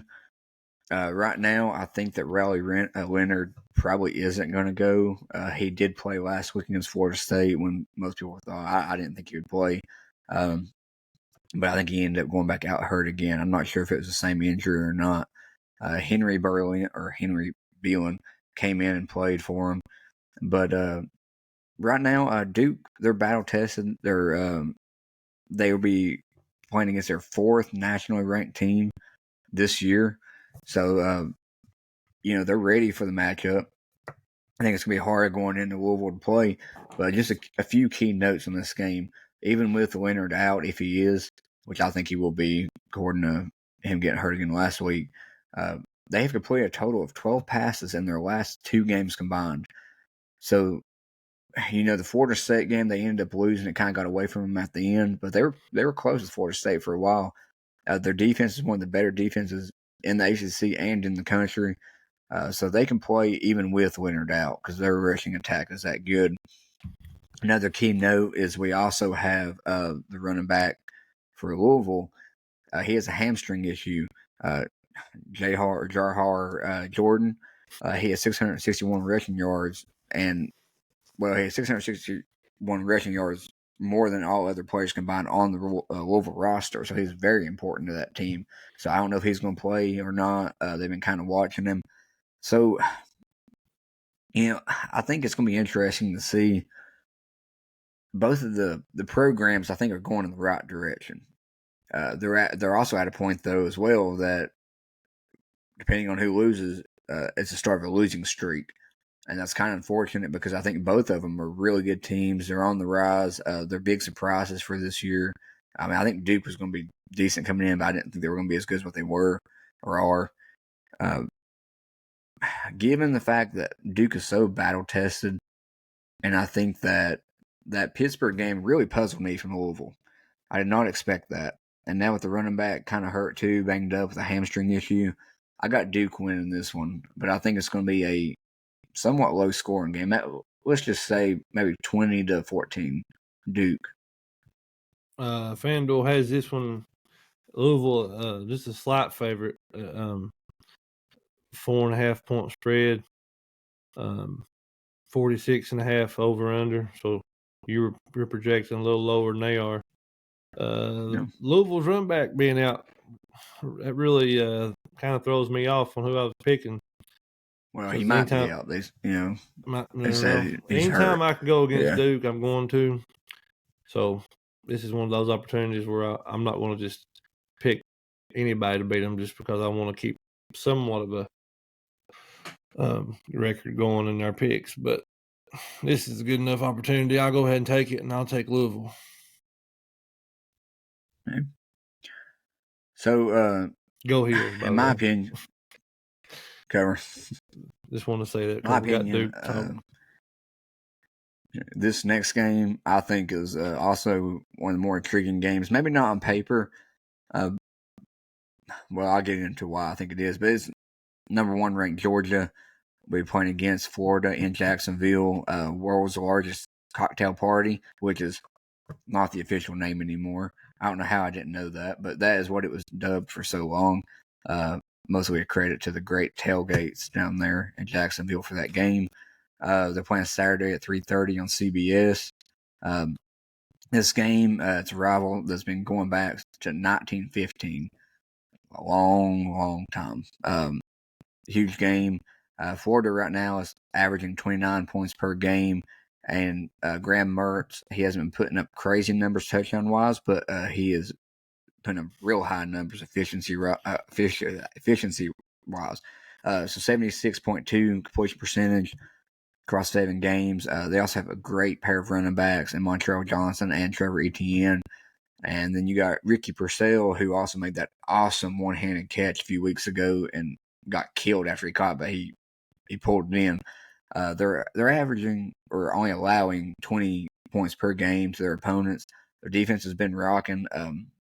All but that Kentucky game, of course. But Georgia, I mean, everybody knows. I think everybody's watching them enough now to kind of know when they're on, they're on. They've been playing really good as of late when it comes to those big moments. They're averaging 40 points per game. Right now, the receiving group, Jack Sant, Lovett, and Ra. I mean, they're all playing great. But But I will say this: their defense is also ranked 7th, only allowing 14 points per game, and that will have to be the key factor, I think, in this game. But big note: Brock Bowers. We mentioned it, I think, before, or I at least shared it across our socials. He is out for a minute, so I think that that offense is going to figure out how they're going to. I mean, if you watch Georgia play, that's their go-to guy, and I don't think the running game is quite there this year. So I think Carson Beck's going to have to really show out, and I think he has in big moments, but he's going to have to this week with the guys they still got there. It might take a minute though. Florida's going to come into this game very motivated. I have Georgia winning, but I do think it's going to be a close one. I think you're looking at maybe like a 32-24 game, and Georgia pulling away at the main end. FanDuel's got it 14.5 points for Georgia, 47.5 over under. So you're going with the over in that one with that score. I think this is I'm not going to pick Florida. I think they'll cover this spread, and this could change by the time game time rolls around. But as of right now, I would. I think they're going to figure out a way to keep us close at home, especially with Georgia's injuries and stuff. And I don't know. I see it being lower score, and I would take the under. I think it's going to be a defensive struggle for a minute.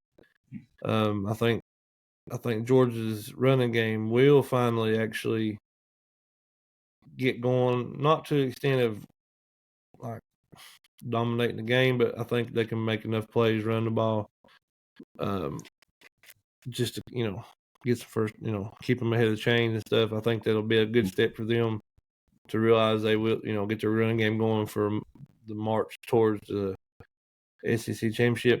I think Florida keeps it close and under 14, but I still take Georgia. So probably the game of the week, I think it's where game day is going to be at, is 8th ranked Oregon. We'll be traveling to, I think, Salt Lake City.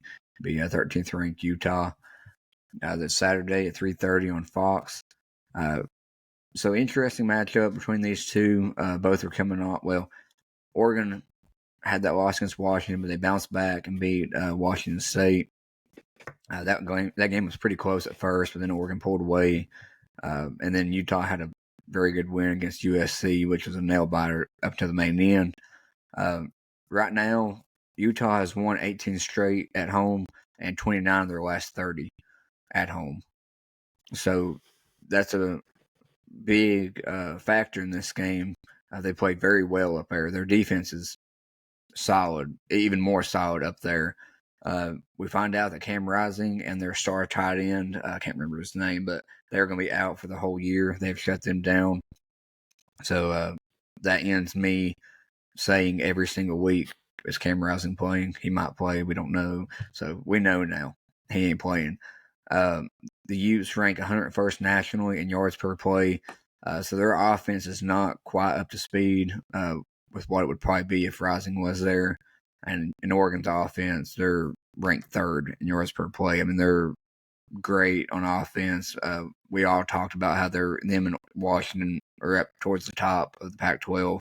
And we saw that classic, which is what we thought it would be a few weeks ago. So, just to kind of give my prediction, I think that Utah, defensively will make it pretty interesting for maybe a half. But I think Oregon is going to have that bitter taste in their mouth with what happened at Washington. And I think that, this is another big game. This is I know they're not playing Washington, but it's kind of like a way to redeem themselves. Like, we're going to be on the national stage again, college game day again. We're going on the road again. Let's show up. I think they're going to win. I think they're going to win by 2 touchdowns. So I have Oregon. FanDuel has it 6.5 for Oregon, 47.5 over under. I think that bitter taste in Oregon's mouth is going to turn even a little more sour because I'm going Utah. Okay. going with the pig farmer at quarterback. Mm-hmm. I love it. I love it. I love that they come out and said it. I love everything about it.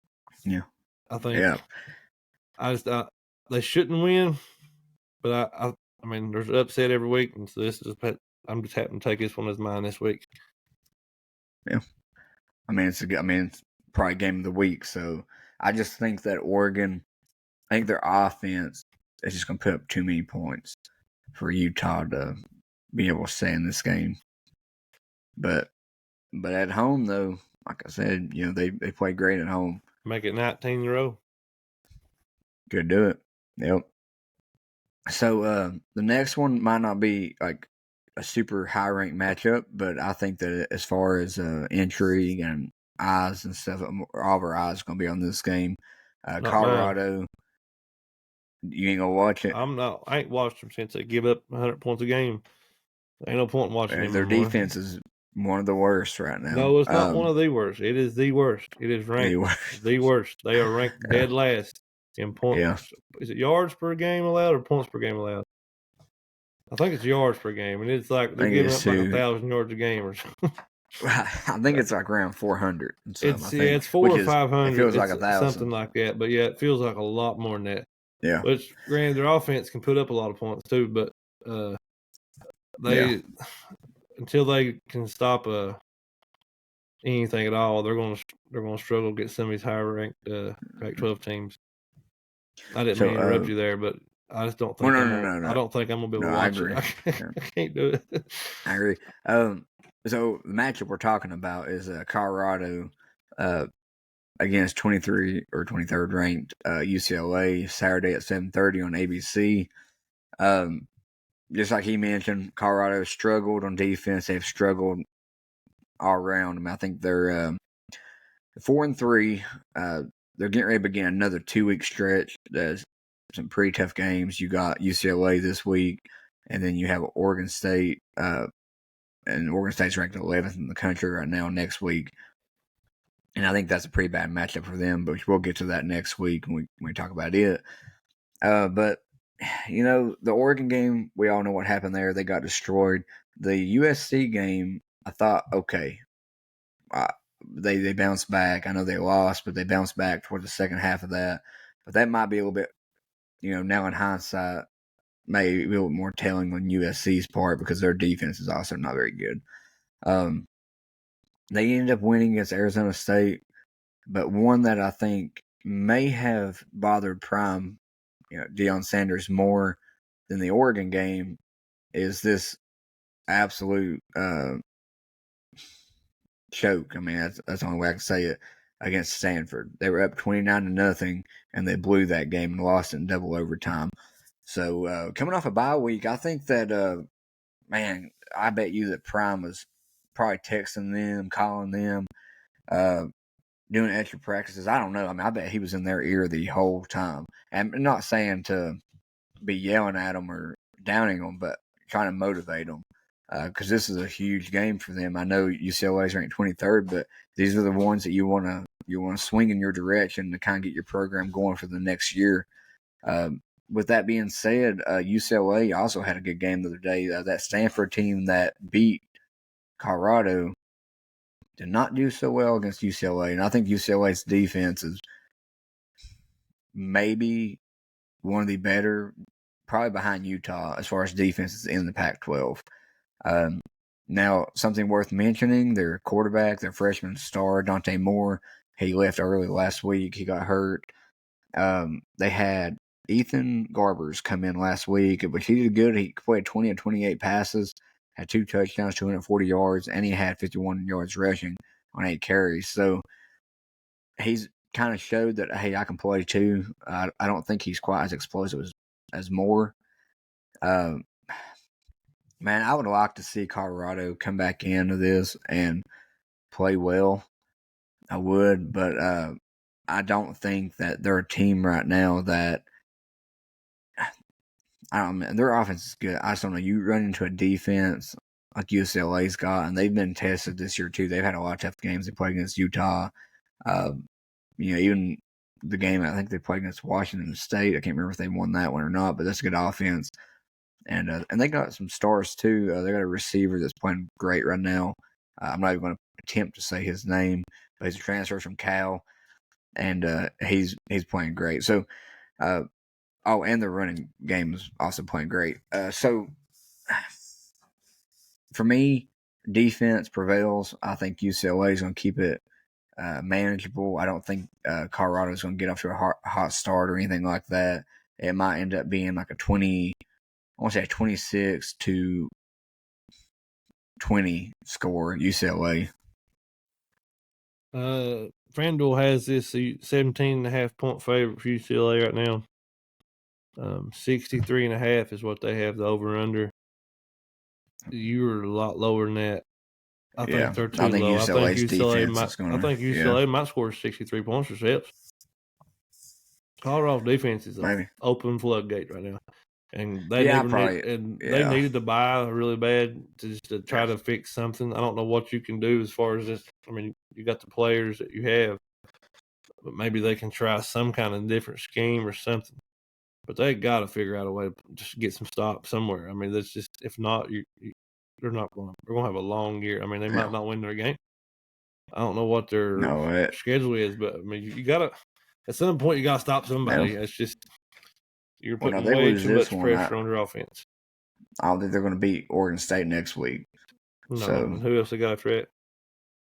I don't know. I'd have to look at the schedule. I mean, they could win, and I want them to. I want them to do good, but at some point you gotta, and it's not like he's in denial. Like he's obviously open about it and talking about it and stuff about how bad their defense has been. But I just don't know what they can do that they probably haven't already tried. This does kind of feel like a little bit of a trap game coming off a bye, but I don't think UCLA slips up that bad. I think they score enough points to beat them, but it could be closer than what it should be. So I'm taking UCLA though. So this next game we're kind of switching up a little bit. I'm not going to say this is one of the better matchups in college football or anything like that, but I wanted to throw it out there because I think that one of these teams deserves a little bit of recognition. They finally made it into the top 25 and they're playing great. So it's Old Dominion. We're going to JMU. JMU right now, James Madison University, is 25th ranked. Finally got up there. Old Dominion, they beat Appalachian State here not long ago. I think it was last week. Their quarterback, Grant Wilson, he's playing good. The offense right now, though, like I said, this game is probably not going to be a great game. The offense right now is averaging 24 points per game. Quarterback's been playing all right, I think, but they're 91st in the country with points per game. Their defense is averaging or allowing 25 points per game, which is 70th. But James Madison, somebody that the Dukes beat us, UVA, not long ago, a few weeks ago. So right now they're undefeated. They're playing great. I don't want to say to their standard because I think they have been playing good. But their quarterback, Jordan McLeod, right now, I think he had, 240 yards in all but one conference game this year. And he has 1,696 yards, passing yards, with 15 and 4 touchdown to interception ratio. And then they'll also run the ball quite a bit because Kalen Black, he usually gets 10 to 15 carries a game and has reached 100 yards once. But he has 443 rushing yards, and he averages 4.4 yards per rush. So the defense, though, I think might be the star of the show for JMU. They've allowed 23 or fewer points in all four of their conference games this year. They held Marshall to 169 yards total and 9 points, and they're usually a good team in that conference there they got. So JMU right now is averaging 32 points per game, I reckon 40th. They're only allowing 19 points per game, which is 27th. And I think that their big number is right now that they rank number 1 in the country in rush defense.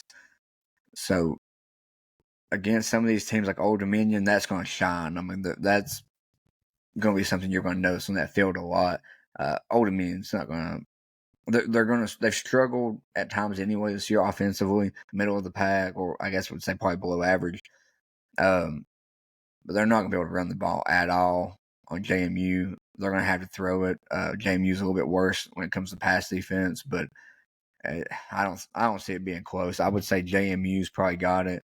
I would say probably 30 to let's say 30-13. All you need to know about Old Dominion is they lost to Tech this year, so they're not going to lose. They're not going to beat James Madison. I hope I'm not getting this wrong. If my memory serves me right, James Madison or the late great Lloyd Combs, I'm pretty sure graduated from. Rest in peace, Lloyd. So shout out. I mean, obviously, I could be wrong about this, but I think it's where he went. Somebody can send us a message and correct me, but yeah, I don't know what to even. They have minus 18, I think, on one of the betting sites for James Madison. It'd probably be worse than that. Yeah, I don't know anything about any of these teams other than I hate when Tech plays Old Dominion now, which is a sad state of where our program's at that I dread playing them, but I do. But James Madison, big in this one.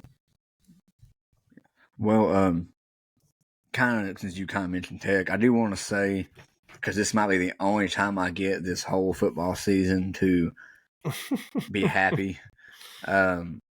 So UVA did have a huge upset, our first road win against a top 10 program in football history.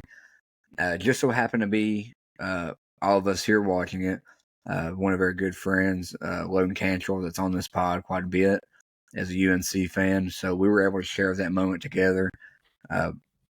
They were, I mean, I still think they could have a shot at the playoffs. Who knows? You don't know how things are going to play out. But no, they're not. Playoff, yeah, maybe not. Virginia. But yeah, they were undefeated, and in a game that up until the main end, man, I didn't think we were going to win. I mean, we were getting ready to score to go up 2 touchdowns at the main end, and we fumbled out of the back of the end zone. And I was like, oh, gosh, here we go. But the defense stepped up, and I think this is a huge win for Tony Elliott and this program.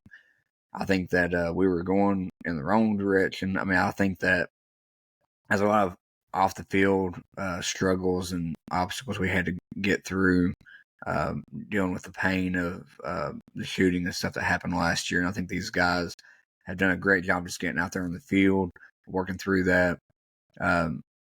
But I think now the hard work they're putting in is starting to show up a little bit. I just hope that they can build on that win and show a little bit of consistency through the rest of the year.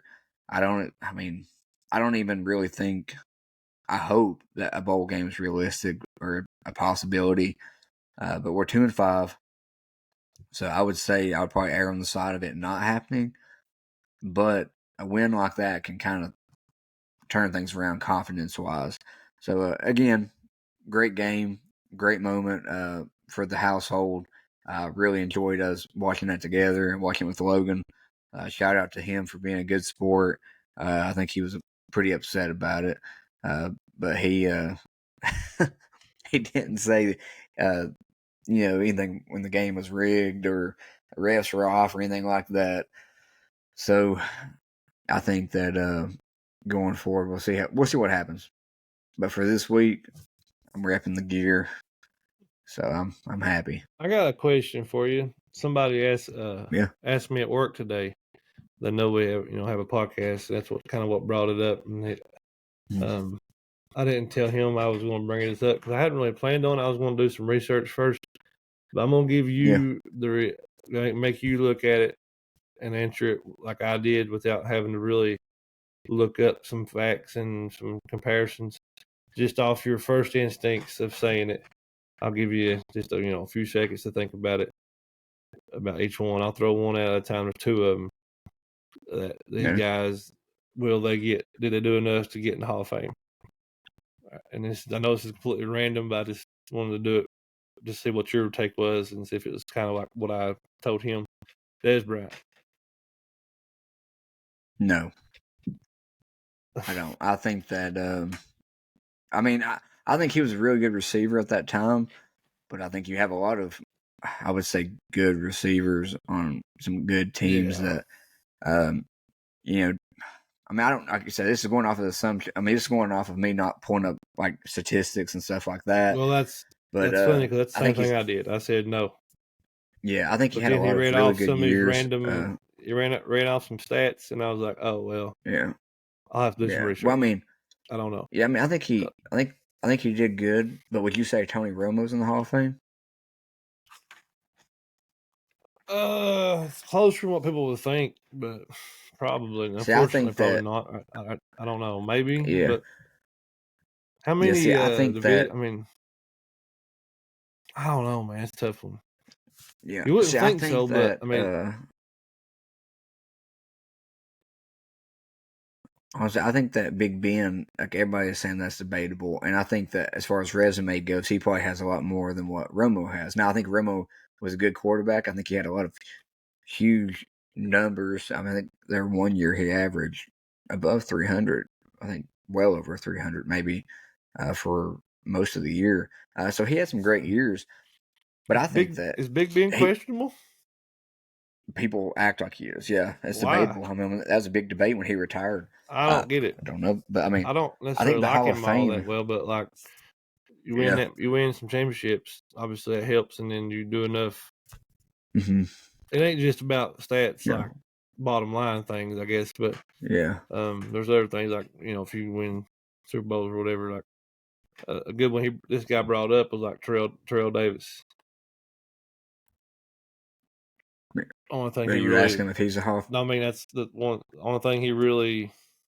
I didn't go double check and fact check this, but really didn't have a blown away numbers wise career that I can think of, but won some Super Bowls and had really good years when he was good, I guess maybe, or I don't know. But anyway, I was gonna say, wasn't he like him and Elway? Wasn't they like the main pieces of that Super Bowl winning team though?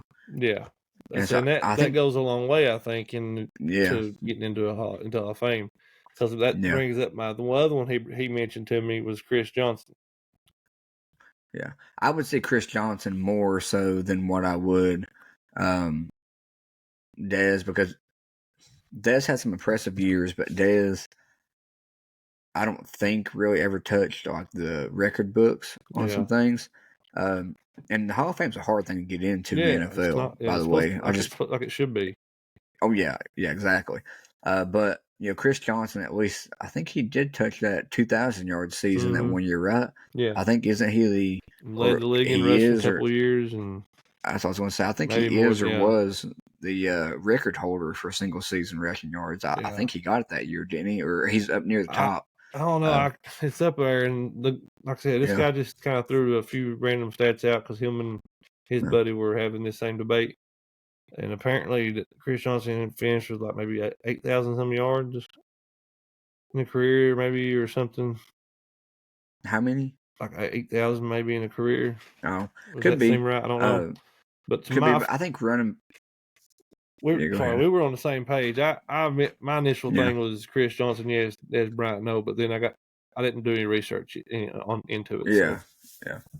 I think that Chris Johnson's the one that would be kind of hard because I think he's probably the second best running back the Titans have ever had off of thinking. I think Eddie George. He's the best running back the Titans have ever had. I think he's better than Eddie George. Well, when I think of Eddie George, I think the Oilers.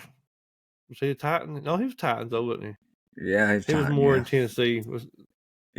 Right? Yeah. Yeah, I think he was all in Tennessee, wasn't he?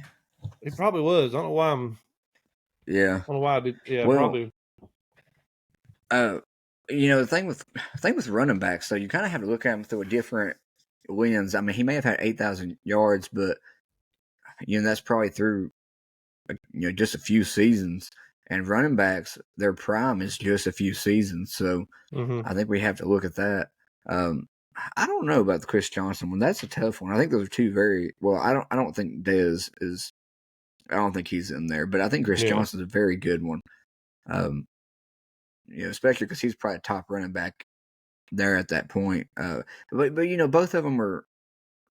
kind of when we talk about legacy and stuff and Super Bowls and stuff like that, Super Bowls go a long way.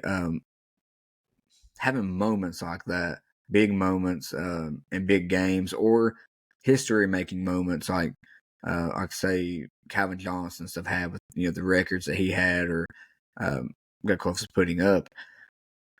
Those leave like a mark in your head, like in your memory, when it comes to the Hall of Fame resumes, and you're splitting hairs between people.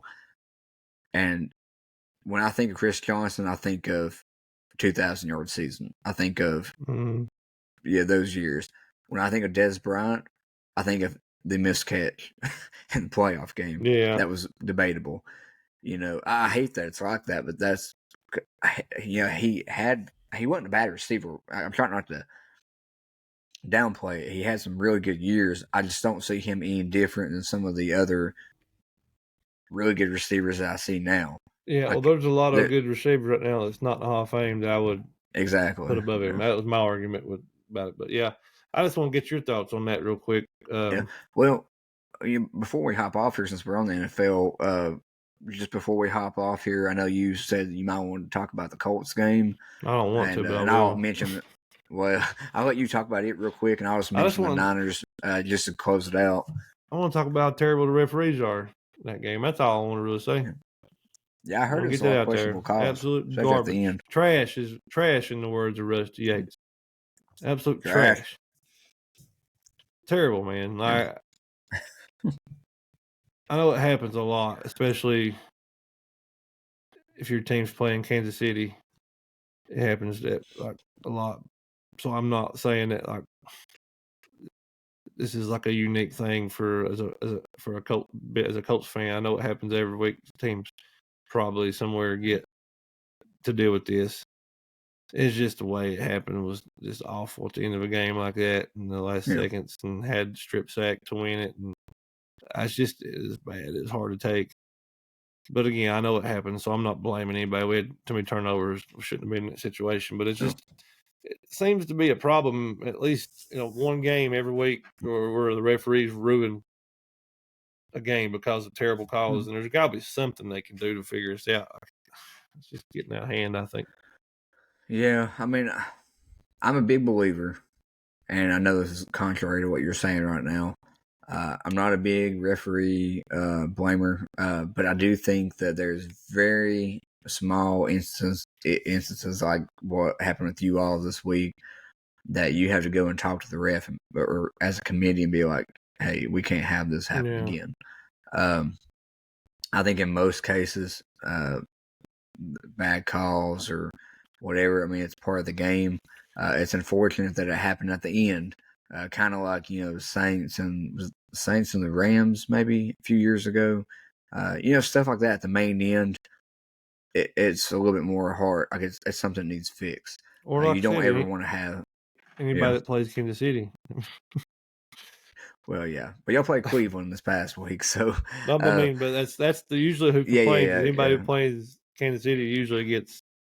Yeah. To complain about something, but on that note, with that game, y'all put up a lot of points against Cleveland, and their defense is good. I mean, it was one of the top defenses in the country, or in surprisingly the league, good. Yeah, we had it. Like I said, our defense has been playing good all year. Our offense has been put in terrible positions with turnovers. Yeah. It's not like we have a bad defense. But it's just been turnovers. Same thing last year with just a little better results. Too many turnovers. Yeah. Still not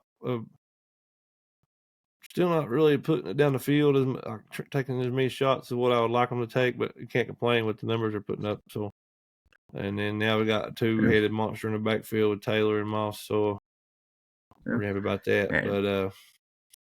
But I'll be up there this weekend. Hopefully they'll pull one out this weekend.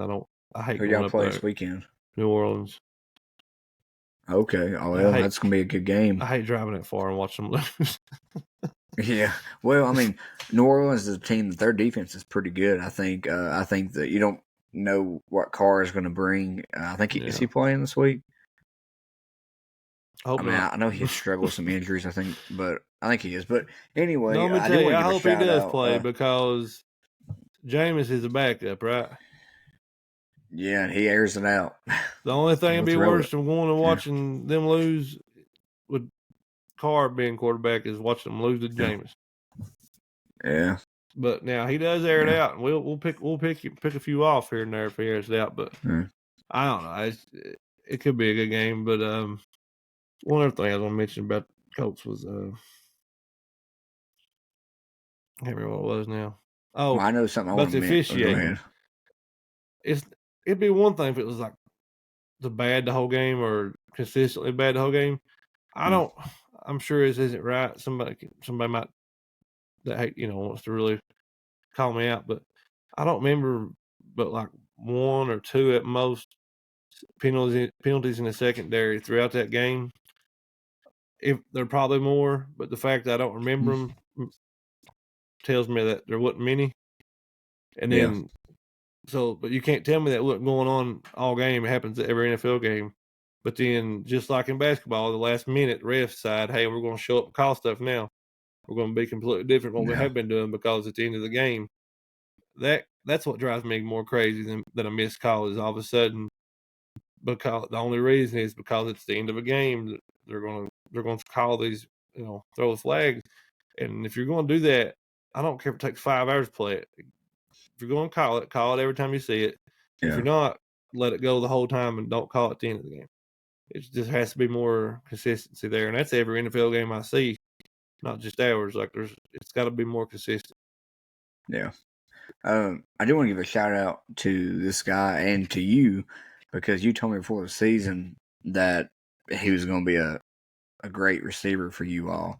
I think he was a Tar Heel, if I'm not mistaken. He was. That's how I found out. I got a little inside tip that he was going to be pretty good because I didn't get to really watch him much in college, and I got an inside scoop from somebody we both know. So then I got to see him play in some preseason games and got to watch him and was, pretty impressed. And figured at some point he would be a big contributor. Well, I give a big shout out for you for that because after you told me, I picked him up in a lot of my fantasy leagues.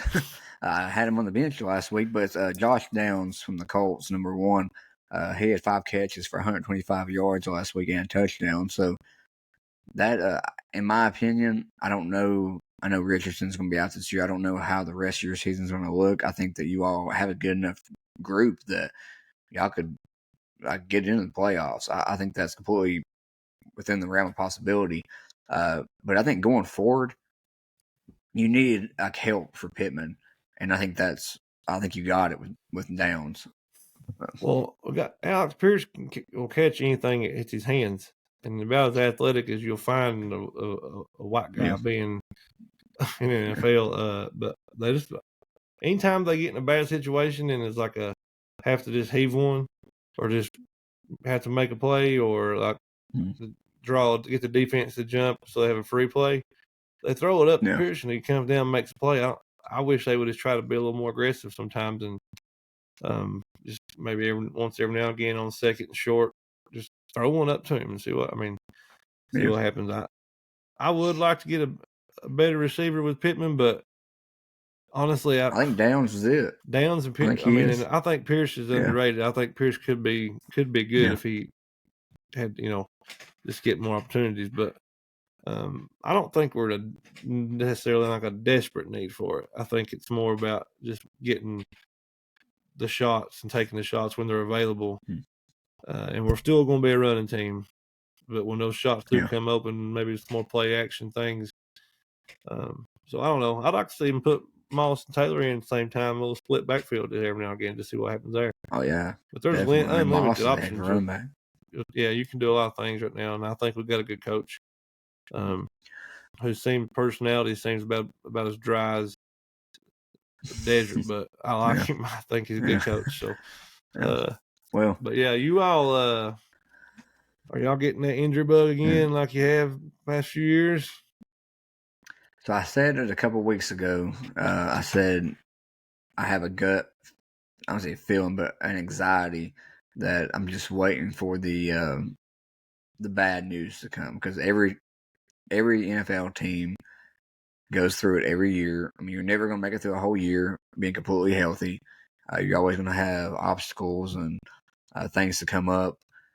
So 2 straight weeks now we lost. I think the Browns game, the weather was pretty rough, but that's not taken away from what the Browns did. Walker had a great game. Their defense played great. It was raining a lot, and I think that messed up with Purdy to a degree. But also, like I said, the defense was just really good for the Browns. Moody missed that game-winning kick, so could have won it.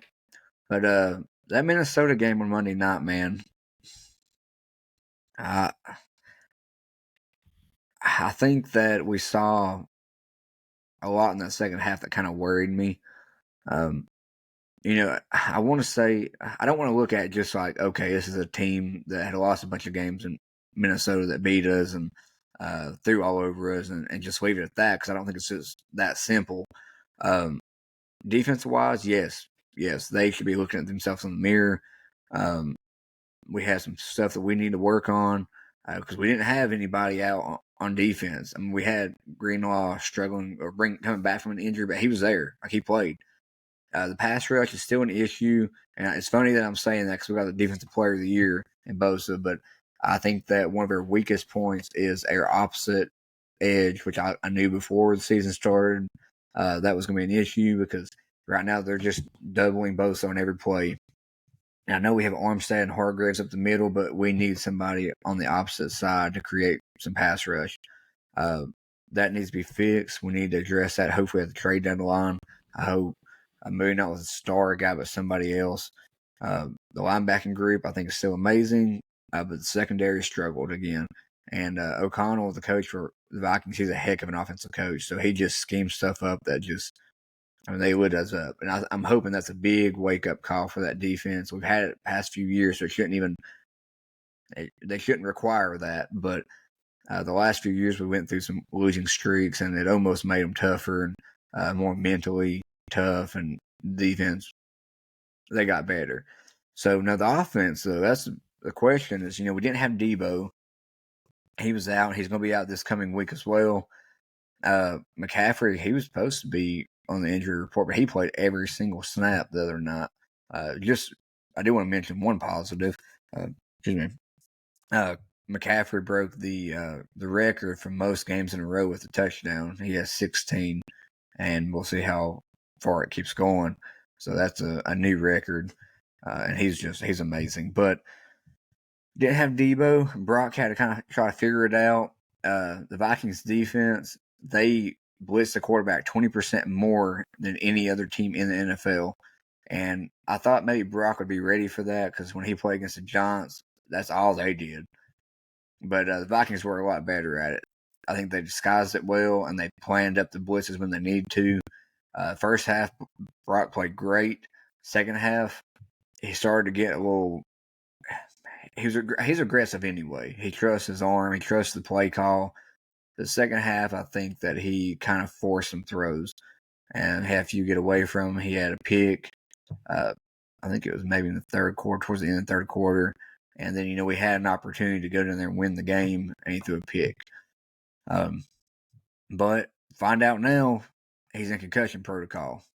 I'm not saying that's an excuse of what happened. I think that it was just his decision making. I think that he's been great so far, but you got to go through some lumps. And I'm still a believer in Brock Purdy, but he's in question now. He might not play this week, which makes me kind of nervous. Sam Darnold's coming up. I think Darnold, with his arm talent, maybe it might be a good match with Shanahan's offensive play calling. I don't know. You never know what you're going to see out of Sam Darnold.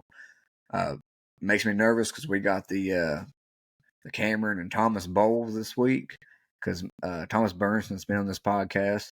I wish we could have an episode watching the game Sunday live, but I work. But it'd be us and the Bengals playing, so maybe afterwards at some point maybe we can talk about it. But my first NFL game going to ever was with Thomas back in. It was the year that the Bengals went to the Super Bowl. It was that year. We went up over Cincinnati and went into overtime, and we won with Ayuk scoring at the end. So it was a great experience. So that game is really important to me. Not that Thomas is super nice, so it ain't like a lot of trash talk, but it's cool for me because that was the first game I ever went to. So I'd like to see us come out with a win, and we need to bounce back too before we go on a bye and get healthy. But we'll see. I didn't realize y'all had everybody back pretty much except for one receiver. That is worrisome. Well, wait a minute, I forgot to mention we didn't have Trent Williams, so the lineman Trent Williams. Yeah. Oh, okay. Well, yeah, that makes sense. Yeah. Yeah, we didn't have him, and which I mean, Jalen Moore played pretty good, but it's not Trent Williams. So no, I mean, I'm not making excuses at all. We would have. Yeah, it's not the same. I mean, we had defensive guys, and Jordan Addison still absolutely lit us up, and Kirk Cousins. I think he's only won 2 Monday Night Football games in his whole career, and he came out there and threw from 350 yards or something. So no excuse. I hope that it motivates them going forward. Yeah, hopefully we'll be better moods, better teams next week. I do want to mention before we get off here. I had our country songs that we that you come up with. I'm gonna say I'll try to help contribute to those next time I do one. And I'll throw like my pick in there or something, or like you put your top 5, and then I'll throw like one of my random ones in there because I don't always have time to find new music. I mean, I listen to music obviously, but like I don't have time to keep up with what comes out. You're kind of when you hear something new, you kind of relay the message to me. But I'll try to throw something out there for you. We could even highlight maybe a song that we all forgot about. Okay. Maybe like something like that. I don't know. I mean, we talk about it. I mean, I think we both love country music, so that's why I like doing it every week. Find a good like J-Mor's throwback. Some kind of just remember this one or something. Also, we mentioned it. Nobody did it. I don't know if it's just because we don't have enough followers that know or not. But again, we'll say it again. If you got if you killed any good bucks or anything like that, or anything, turkeys, bobcats, bear this season so far, and hunting season, send us pictures or post it on our wall or something. We'll shout you out. Get just like a bragging board type of thing. Let people see what you got, and then if we get enough of them at the end of the year, we haven't really talked about it, but we'll figure something up. Maybe give like a nicest rack award for the best best rack that we see this year. Well, I mean, something I do want to mention to hit on both of those things, just because I wanted to mention it earlier on my top 5. What if I can figure out? She was the second, I think, song that I had on their top 5. Megan Patrick. I did want to mention, if you're a fan, and I know you are, fan of Ashley McBride, she reminds me a lot of her and how we felt about her when she was first getting started. So definitely go and check her out. I had her all the way up there at 2. I think she's one of your rising stars as far as female voices in country music. But to your hunting stuff, what you're talking about, I do want to mention, and I put it on our socials. He's one of my good buddies. He's the one that, he's the owner of Wyatt Pole Holders. He's also a musician, and we hope to have him on here soon. He's working on a country album or an EP, but he does a lot of songs and stuff on TikTok. So if you want to follow him, it's at Grannon Wyatt. But the reason why I wanted to mention him is he's got a song on there right now, and it's called Hunting Season. And he talks about the struggles that you might go through between you and your wife about which I don't think you have this issue, but some people might have an issue of wanting to go and hunt, and their wife's like, man, it's that time of the year again. Here we go, you're gone. But the song's kind of talking about, hey, the rest of the year, let's do what you want. We got plans, we'll do it. Whatever you want to do. Hunting season, I'm gone. So it's a funny little song. It's really catchy. He wrote it. I mean, he's a great songwriter. I don't want to blow him up too much. I want y'all to go out there and listen to his music and decide for yourself. But he came up with that song pretty quick, and I thought it was really good, catchy tune. It's almost like an anthem for hunters. So definitely go and check that out. He's got a lot of other ones too. Well, I was going to say, I'm good. I do want to say, again, like I want to say about every episode, thank you to everybody that's supporting us. We have a lot of people out there that's following us, at least in the local community, with schools and like some other talk shows, stuff like that. And I don't want to go through an episode and not say thank you to you all. We're going to continue trying to push out content. We want to try to get some interaction with you all, so we're still going to encourage you all to send us some questions, and we're going to do a segment on that eventually once we build up enough. Again, big thank you to Coach Tester, because he was our last guest that was on, and thank you to all the guests that came on. We're going to try to continue that series going forward. But again, thank you to everybody, all our friends and family that are supporting us as well. Yeah, we appreciate it. Y'all have a good one. Yep. Guys, thank y'all, and until next time, see you. God bless.